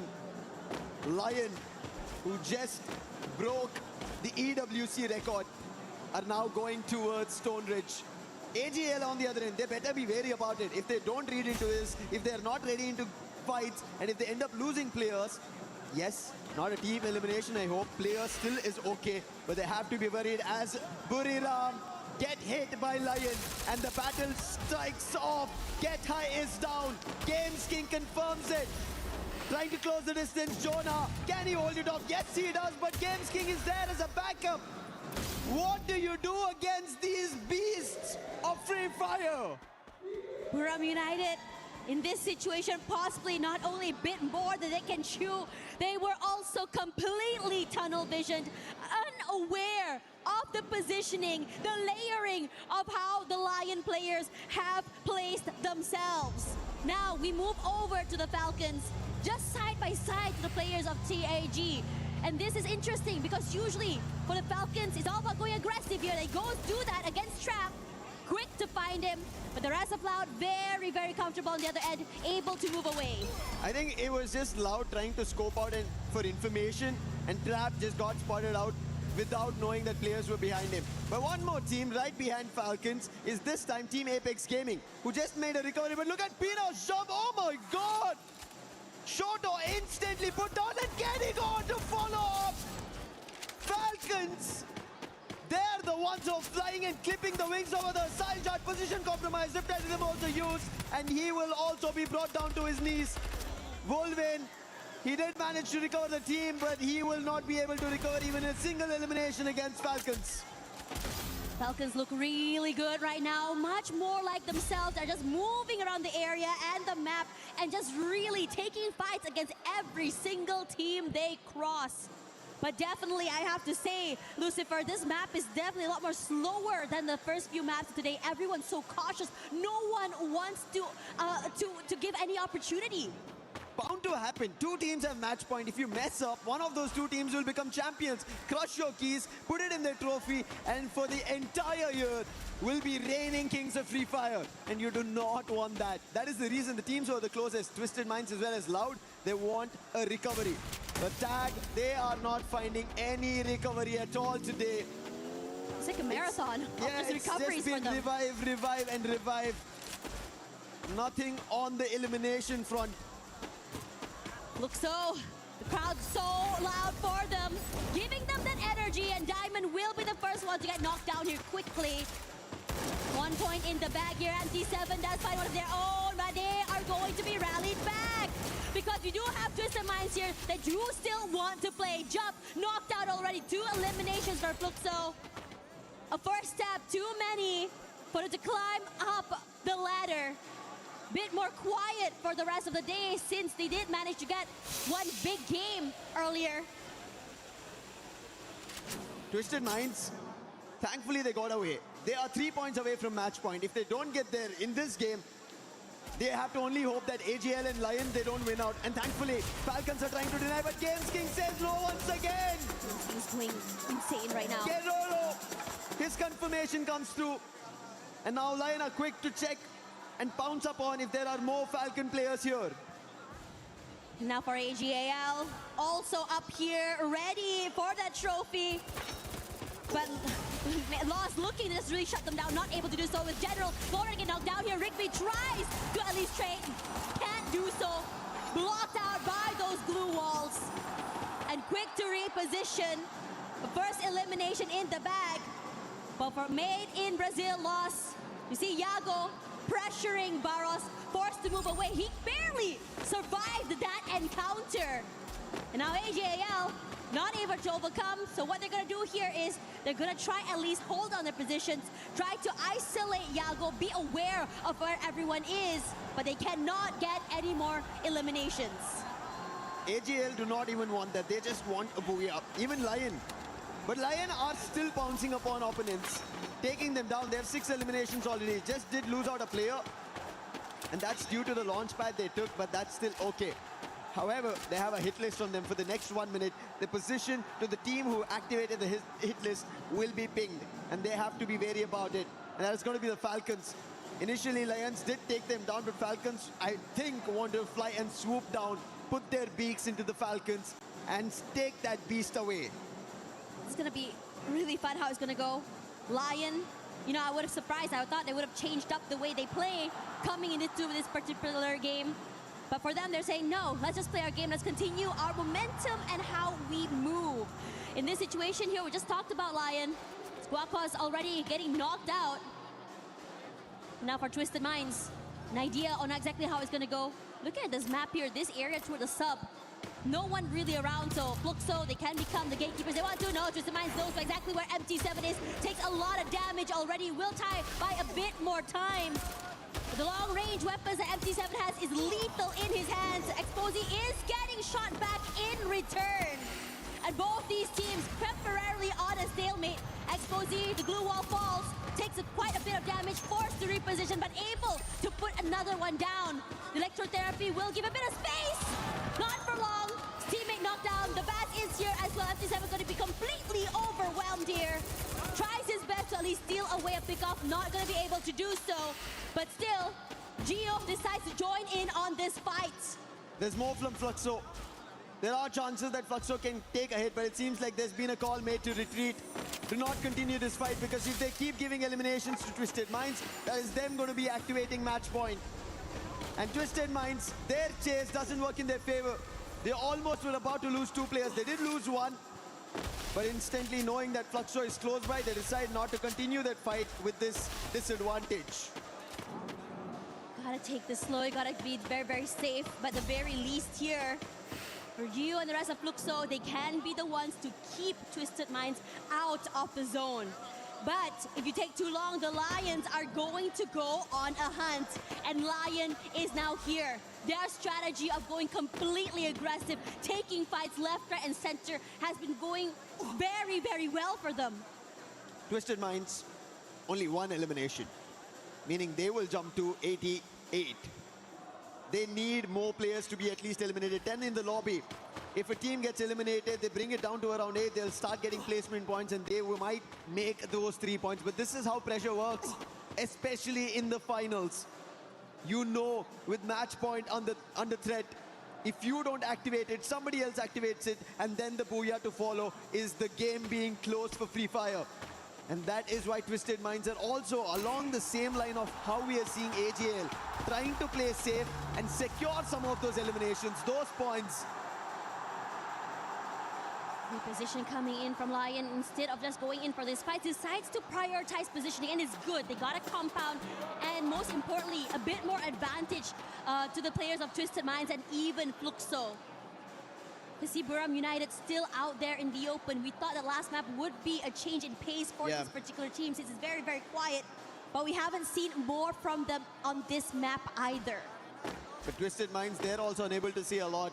It seems like they're just back and forth in the play zone. They're playing outside the edges itself. Anytime they try to get closer, Fluxo once shut them down, and the other time they had a clash, somehow surviving. Good use of the electrotherapy is all I can say at this point, because they're trying to survive that play zone and nothing else, because they want to make it to the end. They're trying to bank on those placement points we were talking about. RRQ on the other end at the 9th spot, 46 points. We just broke a record.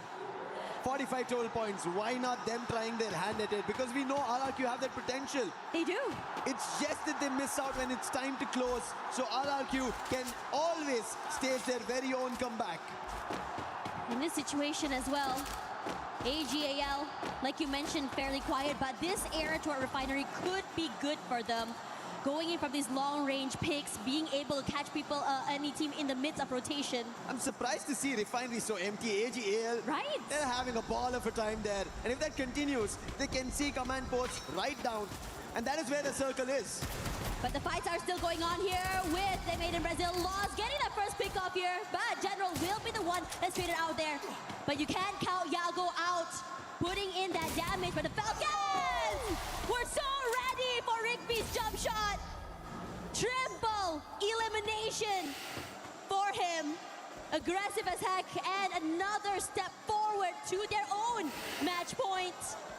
With MIBR Loss able to bring one player in the game. You need more if you want to bring the whole team. Not enough coins to be able to do so. Problems for every team who want to get closer to match point. Loud have only 4 eliminations. Falcons want to make their way, but they need around 27 in total. They have earned 10 of those eliminations. AGL finally making a rotation out of the refinery. We spoke about it. Circle is not there. But the position that they hold, they have a clear front to move around. And that's how they decide to rotate as well. Rather than going directly into the circle, they're moving around it so that they have information. And especially the vertical terrain advantage is what they still want to keep. AGL just now, they were trying to get advantages earlier, but now the advantage comes close since they do have this huge terrain. Those Lion Games King will be knocked down. But Dela is here to completely obliterate. Shots from above, catching the mid-rotation. Nameless, you gotta do something, you gotta survive. But Dela shuts him down. A quadra kill from this player to further their way into the game. And a heartbreak for AGAL. That was an M249 used like a Gatling gun and gutting AGL out. And Lion, Dela destroying the team who had match point. And now it's only Lion in Kalahari. They spotted the next opponent. That's going to be Fluxo. But they don't have to run into it because Fluxo are already in another fight. That's going to be Buriram. These teams are fighting amongst themselves while Lion are cleaning shop and paving path. It's going to be dangerous right now. Fluxo, crowd loud for them. A lot of energy, a lot of cheers. And Buram United looking to silence them. A quick reposition coming in from Budzin. Good enough to keep the rest of Buram United at bay. But the shots coming through from Lion pressures the rest of SAU They're picking up the HP of the players, and they're not able to do a lot as the members of SAUL drop one by one. M249 not stopping from Della. Has 4 eliminations, finally Troll puts a stall, and then a knock on Della is crucial to put Lion down, and SAUL are charging towards them. This is going to be an opening, but Joker tries to slow them down, confirms on Jack as well, bringing it down to a 3v3. Bunny with the ACAT has done the damage. Boltmaker also surrounding Lion. Very cautious on the approach. Nade being cooked, toss, but will not hit the mark. SAUL are right behind the containers, but not in position for Lion to instantly fight. Yeah, and now Lion running out of space. The same could be said about SAUL. Maybe a temporary respite between teams. Regardless, gonna try and chunk forward here as well, but kept at bay. Damage is too much, and throughout all of that, so Falcons and RQ gonna duke it out. Falcons taking a lot of heavy damage, and RQ completely collapsed. The Falcons cannot move. RQ, they managed to put Falcons down, but the fight is not yet done. MIBR lost who managed to recover General and Yago, but RRQ as the zone's closing, they want to be ahead of it. They want to make a move, and they are. They also need the points. They're at the 8th spot. We spoke about it, 40-pointer, but now it's tough. Players getting knocked. Mahal will be brought back to life, and General instantly put to rest by a bear. And RRQ get their 5th. But Lion, they are the ones that the whole lobby should be worried about. 7 teams still surviving. SAUL at the front of it. And Della makes it inside the circle. Joker using the stealth bites, and look at Yako. He's in the other front. Reply to them used. This could be an opening to stall SAUL as well.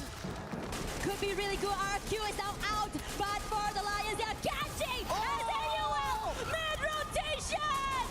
SAUL eliminated, and they quickly go toward the next mark. They have Flux so close by. They also have Loud as well, but they're taking this bit by bit. Twisted Minds shut up inside of the compound, but Joker is just on a rampage. Records were just broken, and now records are being made. History being created. Lion have the best advantage. Loud in front of them. Trap helping them out. Big one. M79. 2 of the players from Twisted Mind are down. Nix up close and personal, and Loud have put Twisted Minds down. Lion a 3v4. This is insane because Guacos is just finding the angle to a Waka.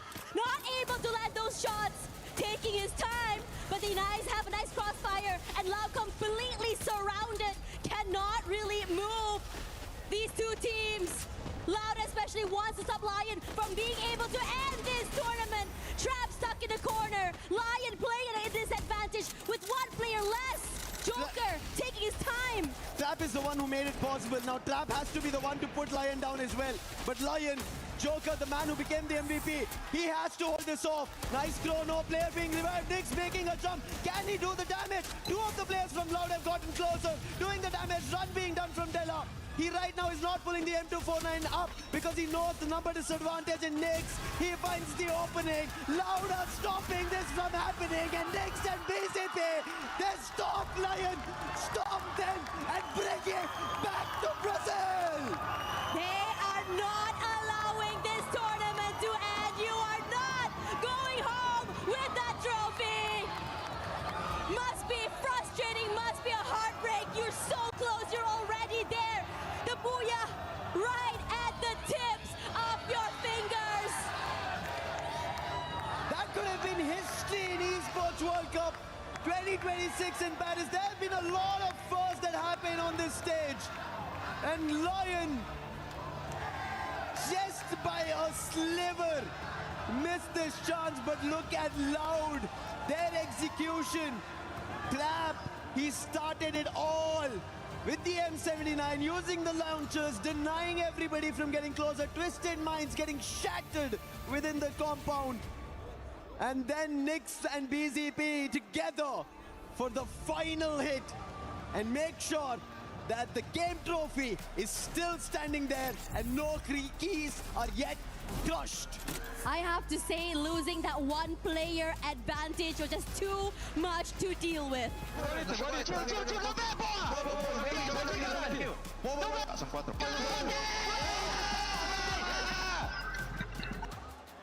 Look at Loud.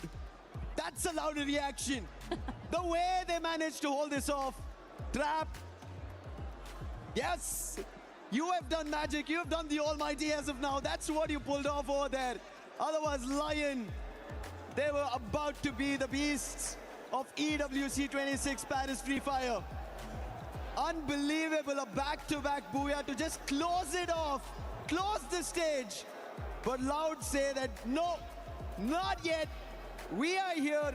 Southeast Asia has taken it away from us many times, but this time no, Brazil wants it, keeping the lifeline open.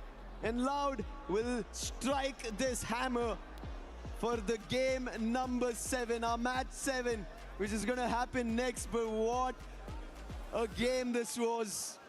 They're so proficient in getting those eliminations as well. Didn't change their momentum or style of play. Didn't even slow down. AJL a bit more quiet this time, prioritizing survivability. However, that target on their backs meant that they were getting hunted left, right, and center. And I would say that if this team decides to play like Lion, play their own game, they would have had a way deeper run. Regardless, now that the map is still going on, let's have a look at what Lion has to say about that map earlier. Hello everyone, Carol Bombshell here back on stage. Oh my gosh, things here are getting really serious. The heat is up right now, I'm even shaking. And this interview must be really important right now because we gotta talk with Lions, especially with the Joker. That was the player that got the most kills, the most eliminations for Lions, where they activated the match point. Okay, so you guys got the biggest booyah of AWC history, and you just broke AWC.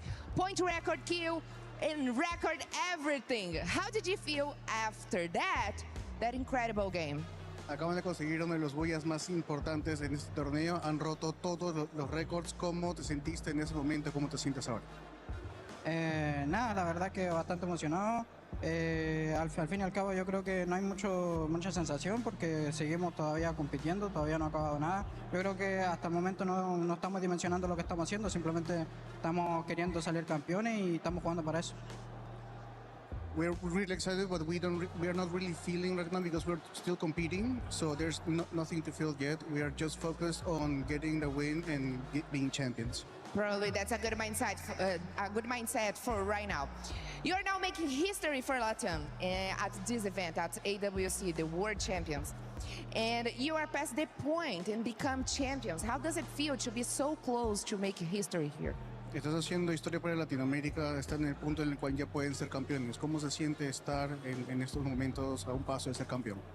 Nada, la verdad que no hay como un sentimiento claro, sinceramente. Lo único que estamos pensando es en cerrar la partida, lograr el bulla y terminar el campeonato y lograr ser campeones. Básicamente estamos jugando para eso. We don't really have a clear feeling. We're only thinking about getting that big last booyah, being the champions, and that's all we're thinking about right now. Okay, yeah, I'm pretty much sure that's the goal right now. I don't want to take much time with you because you got to concentrate for the next match. But I got to ask about this last game. You were so close to get the booyah that it's going to turn you guys champions.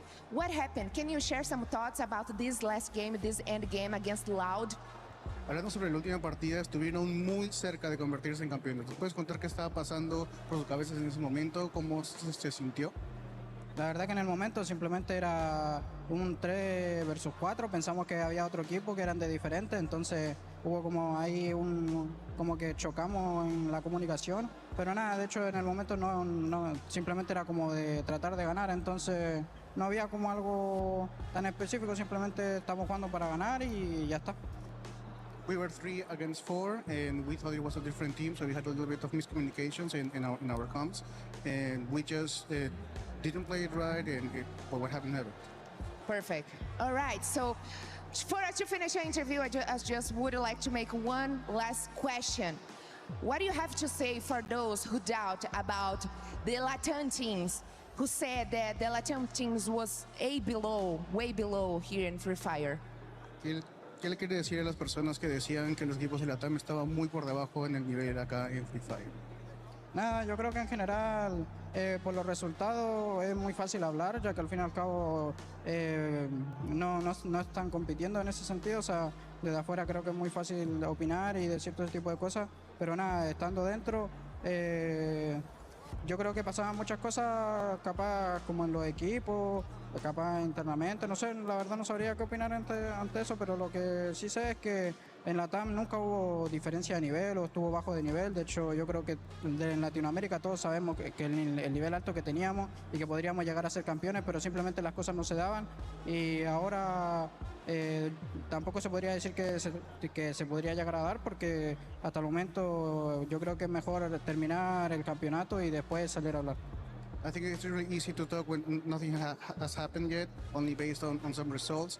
We in Latin America, we always thought that we always had this level to be champions, to become the best in the world. We never thought about any level discrepancy between the regions, and it is really easy to talk from the outside, but once you're inside, that's where it counts. So we are just focused on winning. Amazing. I love your answer. Guys, you have heard enough from Joker. This is Latin America here at the EWC, making history. And we're going to continue right now. So back to the studio.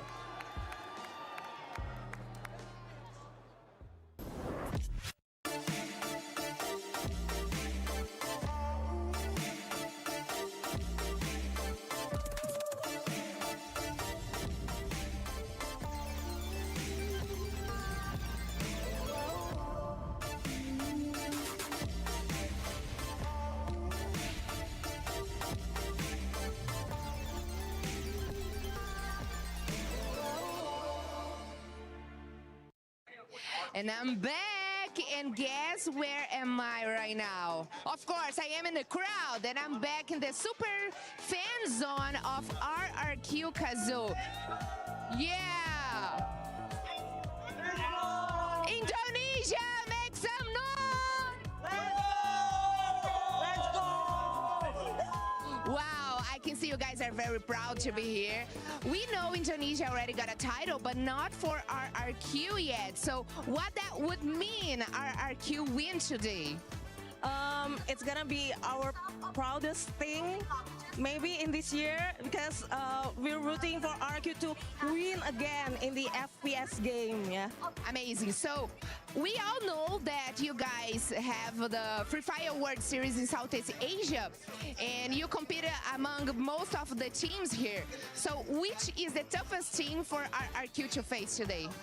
The toughest team is still EVOS, of course. Yeah, EVOS and Buriram. Okay, I like the way. Okay, so all of you came from all the way from Indonesia. Have you prepared any special song? Chance, you prepared? Yeah, we prepared. Okay, we want to hear the special song. Come on. Viva RRQ! Viva RRQ! Viva RRQ! Viva RRQ! I love that. And first, to finish our interview, I learned something in your language. Yeah. It's something like FF Indo Bersatu? Indo Bersatu, yeah. FF Indo Bersatu. FF Indo Bersatu. Thank you. Back to the studio. It's not only Southeast Asia, it's not any of the other regions, because right now LATAM is on top and they are breaking records, Lace. Where do I even start? That song, I feel you, girl. If we come out of like match 3, right? So let me take you back on a story. Let me take you on a journey of the victory of the Lions on top of that Pride Rock. I mean, at the start, imagine they had 13 eliminations out the gate. Okay, this is what I'm saying. 13 eliminations, moving up to 18, then 20, and then of course we keep harping on about it, but breaking a record. And if you guys don't understand what that means, Falcons in 2024, it was 28 eliminations and a booyah. So for Lions to get 33 eliminations and a booyah, that's just not beating it. That is absolutely triumphing over that. So of course it's a very impressive thing from them. But then you would think in the next match they might slow things down. They're on match point. No. Okay? You do not want to be in the Lions side at the moment. You do not want this big kitty cat staring you in the face because it is going to be the end of you guys. I mean, there was a part where, like, obviously Joe Critty's interview, he was so incredibly locked in. And within this final match, obviously, he wasn't able to be there with his team in that final circle. So you can see the kind of a little devastation that he probably felt like he was letting his team down just so slightly. And even though that they made it through here, like they just needed to play a little bit more patiently when it was Loud versus Twisted Minds. You know, obviously Twisted Minds got eliminated. Loud had the still 4 of their members up, but if they could have just pushed at this very moment, they would be lifting the trophy. Yeah, I mean, sorry guys, I'm sweating. That's just goddamn. Yeah, I mean, it was real difficult, especially with one player missing for the side of Lion. It was just really difficult to go and push and charge comparing to the earlier parts when they're full squad. But for Loud, Trap Bro, that M79 grenade launcher, they're boxed in. Twisted Minds boxed in, and they got him hard with that knockdown. 3 knockdowns instantaneously, and it doesn't stop there. Even against a Lion, he still used that same grenade launcher. So, yeah, for me, it's not just the team that won. M79 won. Yeah, I mean, getting 2 booyahs in a final is a huge, huge thing. And 16 elimination points, I mean, just take a look at that ranking finals. Yes, Lion is still on top with 124 points, but Loud is definitely following quite close behind. Yeah, AGAL, though, we gotta give them, we gotta talk about this squad, because there were some mixed conceptions there with that squad as well. Yeah, I mean, I have to give it up for Lion. They were very smart. I mean, taking out AGAL quite early on the last game. That was the right move to do. They overtook Falcon's world record, and then they did that. That was just very, very smart. But AGAL, we talked about this before. They were very consistent. Keep getting those points. 11 elimination, and then game 6, they only have 1 placement points and 4 elimination. What happened? Lion roared. They were targeted, and they just weren't ready for that. Yeah, I think it could be one of those things that happens when we see teams hit that match point. The style starts changing. And that's one thing, especially for those who are familiar in Southeast Asia. Like, the moment you hit that match point, all you had to do is grab that booyah. Yeah. And that's it, is it? Yeah, I mean, that's so simple. No, so simple.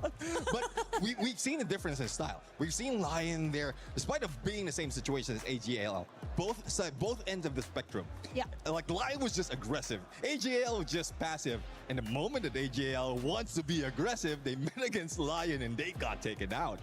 Yeah, they just weren't playing their exact same game. You can see Lion is playing exactly how they got to that moment. And AGAL, we saw that they prioritized getting position and zone first.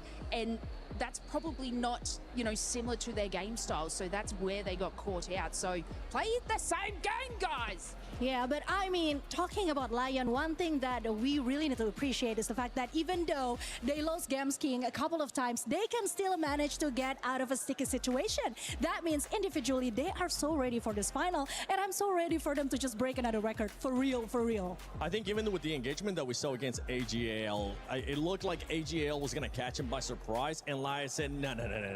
We knew that you were going to be coming behind us, and we were ready to take that fight. And as you were mentioning too, Neptune, the aggressiveness out of this squad is what we wanted to see. Now, when we ended up looking at the overall earlier, there is 4 squads that are currently within that match point that could end up winning everything if they get a booyah in the next match. So let me just recap you on which one it is. It's Lion, obviously, with the performance that they've been having, absolutely nuts. You got Loud Snickers that they were able to just get a booyah as well. AGL and Twisted Minds are those 4 teams that could end up winning it in the next match. And the interesting story is that on the last Global Finals, Games King had to miss his prom and had to miss his graduation, but they weren't doing so well, okay? It was quite a sad story if you remember, Neptune. And now they are killing it. Games King is having the greatest time of his life. We can just saw it on his face, the calmness that he have.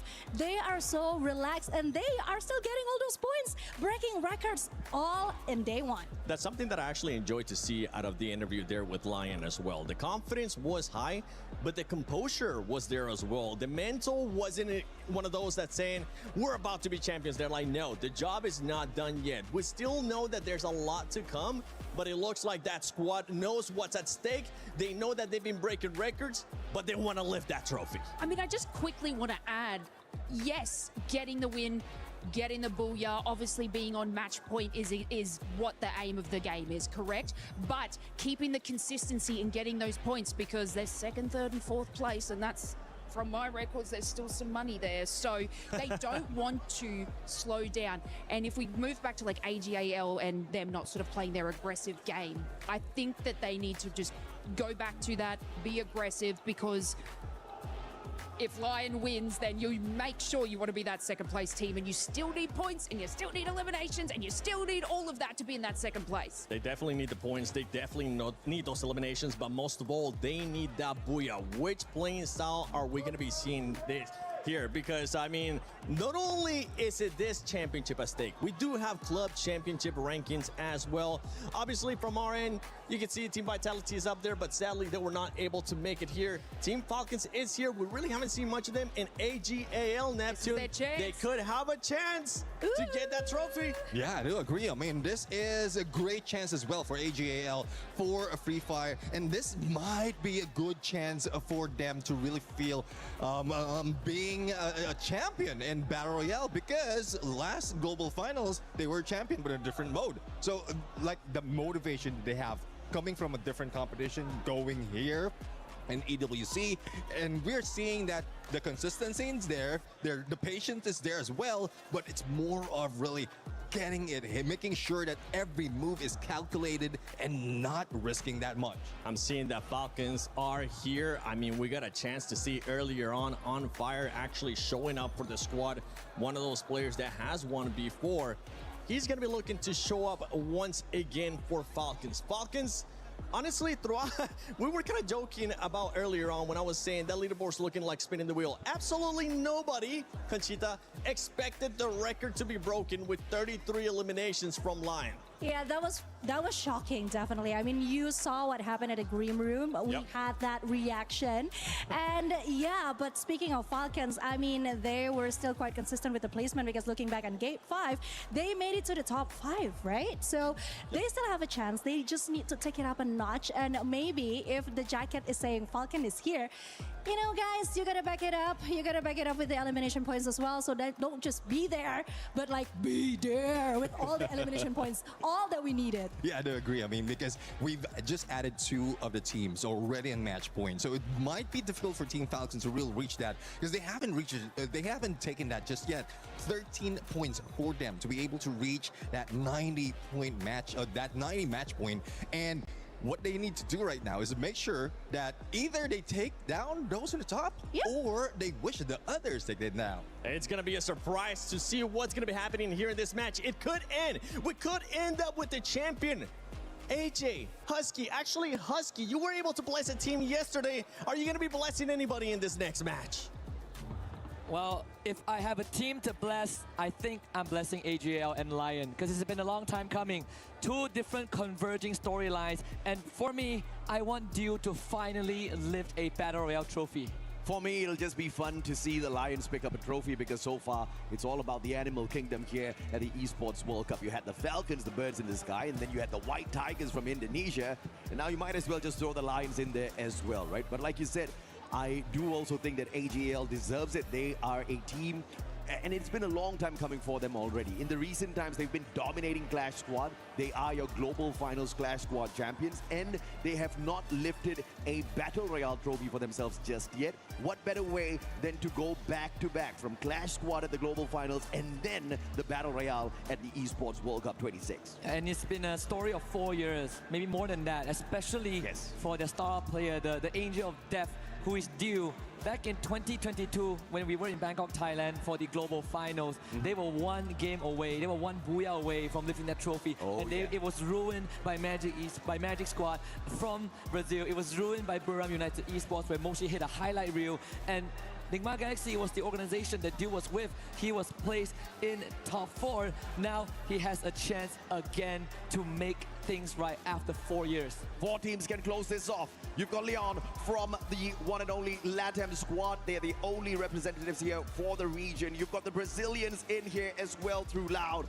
And 2 teams from Thailand, AGL as well as Twisted Minds. This is going to be pretty close because we saw even on the previous map on Kalahari, which I predicted to be the case, that can be the game maker. Unfortunately, AGL and Lion, despite playing their best, we saw them take slow rotations, making very good decisions based on the circle. It was Loud that prevailed with their members' advantage. We heard it earlier on from Joker that there was just a bit of miscommunication because they were at a man disadvantage, the 3v4. And that is enough for Loud to now join the ranks of a team that can win it. Back for Brazil, and you know who's going to be proudest if Loud actually wins? The Corinthians. Oh, yeah, absolutely, man. Now, Loud, they are the only ones here on the Grand Finals battlefield that have got 2 Booyahs to their name, but can they go back-to-back? We just played Kalahari, now we're about to hop on into Solara. Ladies and gentlemen, boys and girls, this is game number 7. Does it end here? 4 squads have the chance to do it. Many others have an opportunity to play spoilers. This could be where the trophy gets lifted. Lion sitting at top 124 points, but once you cross the 90-point threshold, the point starts mattering as much as the Booyah. Yeah. It's not how you start, it's how you finish. And if Lion lets this slip away, the most they get is a 2nd placement. And what better map to have it being decided than Solara? Very interesting drop here for Buriram. They were going towards the hub, and then they used their binoculars to scan out the plays here. EVOS as well as Team Apex Gaming scanned out by Buriram, and now the Giants from Thailand want to go out hunting, sending Jonah up front first. Studio's about to be lit up. Yet another binocular used. Potentially, it is a scan and a counter scan from both Tag as well as EVOS. Things are about to get messy at the studio. I wonder if BRU is going to try and go on the hunt. I mean, they need to. Show a bit of that desperation, right? Which much needed. I mean, Tag has already lost 2 of their members. I believe it's EVOS that claimed the first 3 points, which the Indonesian squad so far haven't been showing up. In fact, both the Indonesian squad were top 3 last year, and right now they're not even at the threshold of 90 points, but this SDC replay at least gives us a good insight of how EVOS were able to get off on a good foot. Unfortunately, it's just the mini Uzis in the hands of the players there from the side of Tag, as you saw. And EVOS having an advantage with the weapons that they were able to initially collect, probably because they hit the ground first. And 2 crucial points for them. Tag, on the other hand, with those revives, Katie God will find Bobs as Team Apex Gaming tries to rotate out of the compound. They're going to be bumping into Fluxo, but Katie God, split up from the rest of his team members, could not take more than 1 life. 3 teams have a chance to reach the threshold if we don't end here. Fluxo, Buriram United, and to a degree, Falcons. Obviously, Falcons are the closest if they do make that run, which we have seen miracles before. Yeah. There are some good storylines. BRU now up against EVOS. As expected, they are on the hunt. They are on the prowl. But will they be able to take the Predators, the White Tigers of Indonesia, out of the race here? They have called out for the lightning zone, which means it's going to be tough for EVOS to run away. If they get hit by one of those lightning bolts, you know they're going to get marked by that Moko as well. AimGod, Apex, trying to boost themselves away out of the compound on the slide rails. Jonah, AC-80 in hand. And those glue walls just keeping the boys safe for the time being. And RRQ on the opposite side in a little bit of a pickle as EVOS out of the pen into the fire. The Lions catch hold of the Tigers. And Hawkos actually starting off well. That's 2 of them down already with the help of Games King. Unfortunate circumstances for EVOS, but great for Lion.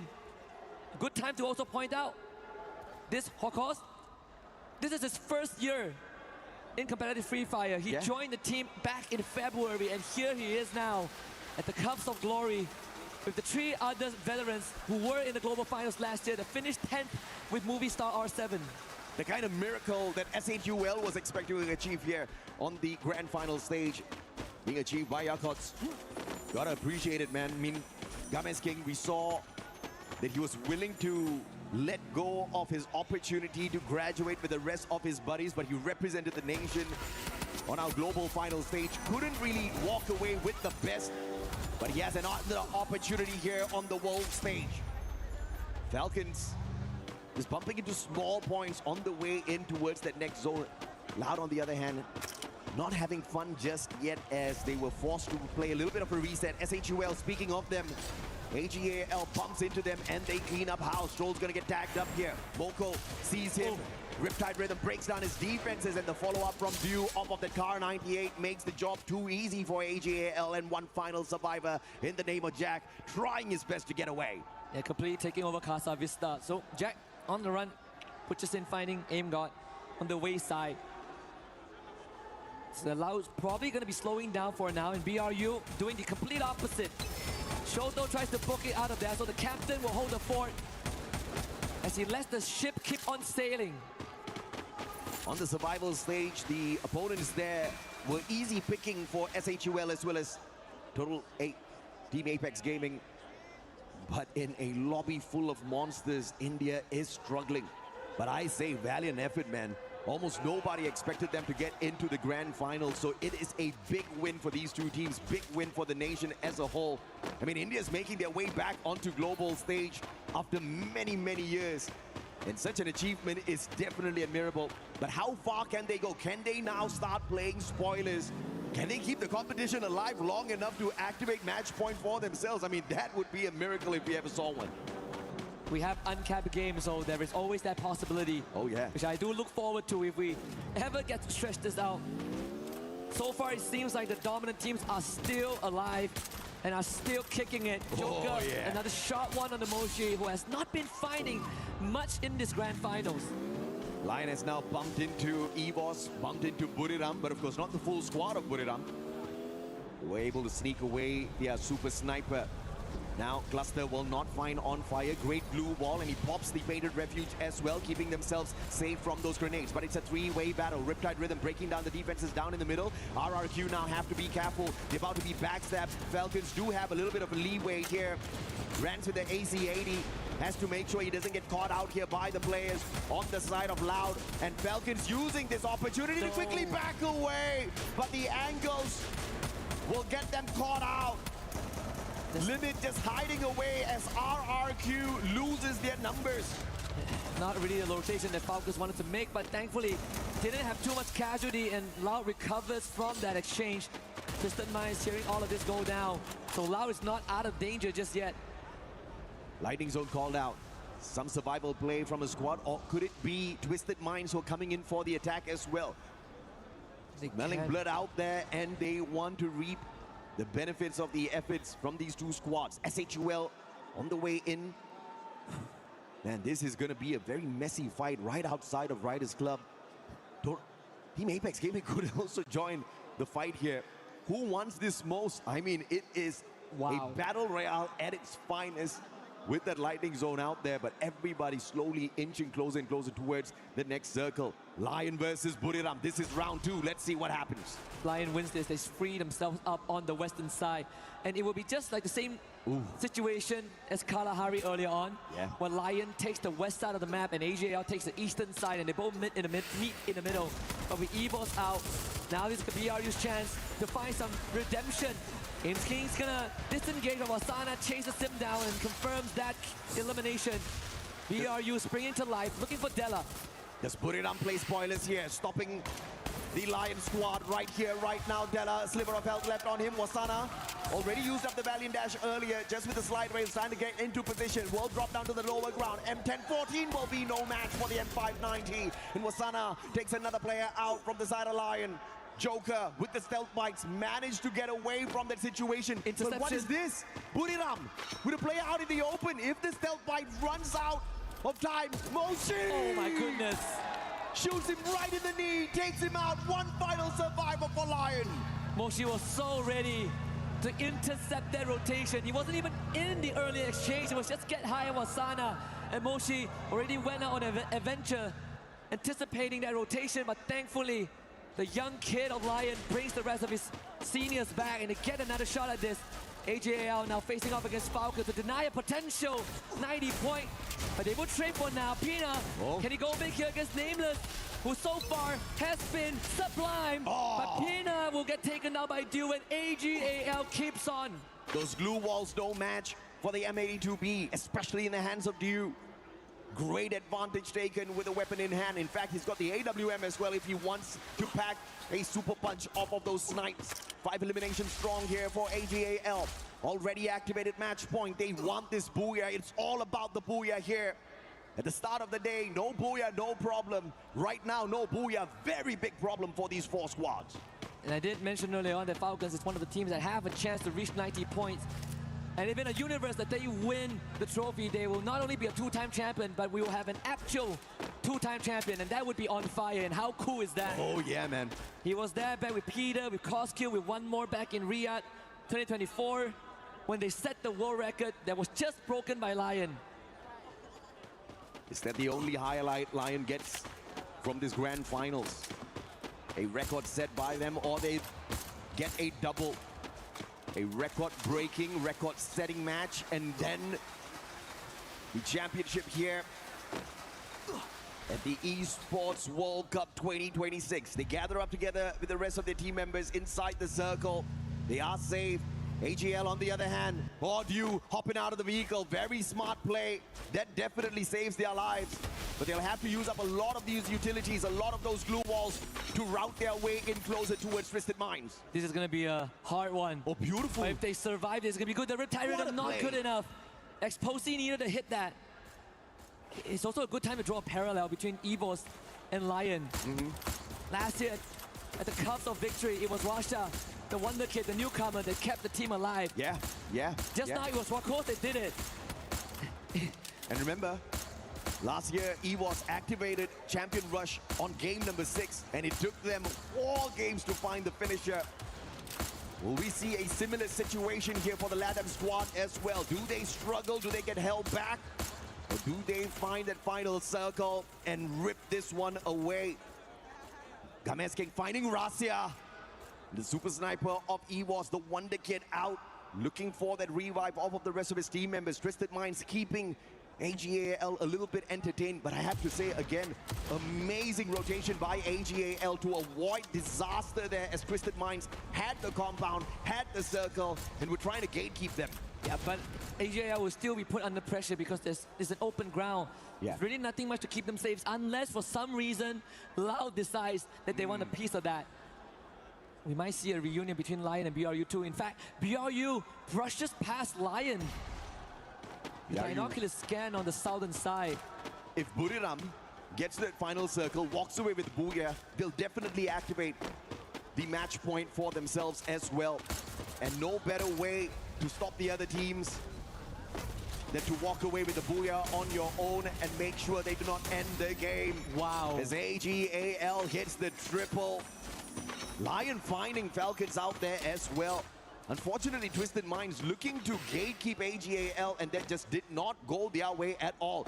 Do you look at this? The guy's tanking the damage from the circle. Yago from the opposite end. Car98 takes the bass out. Only one final survivor here for Twisted Minds. They should know that there's a separate team ahead because they saw the feed as well. Oh! Jump, getting tagged by Saifa, and that's his 4th. This should be the end of Twisted Minds. Oh, but here comes MIBLOS with the launch pad. It's a revive player dropping outside the circle here, looking for yet another revive on the squad. Lion, shot from afar. This is good. Joker, BSK, can you end them right here, right now? Buriram trying to take out the ones who activated the Champ Rush so early on. Games King, a sliver of health left on him. Exposé brings back the Bass. It's still alive here for Twisted Minds. Lion on the other hand, trying to snuff out Buriram. Captain Jonah, nowhere to run. And the rest of them rushing in from the left-hand side. This should be the end for the captain. And Buriram is out. And they free themselves up completely. And even better, gain possession of the circle. Binocular scan out the remnants of AGAL. It's the same as the last game where both Lion and AGAL destined to meet in the middle for a chance and a trophy. 4 teams on that match point, still alive and kicking. The competition could end on this game. Unbelievable. There are 4 others who can prevent them. Your reigning defending world champions from the EWC still alive and kicking, although they have not really looked super aggressive at all. Booch is in, what a double nade, and the side as well to annihilate SAQL Esports. AGAL down one man without Saifa, who has been tearing up a storm so far. Can they overcome Laudia? Seems like Deuce says, hell yeah, he can. Shots from a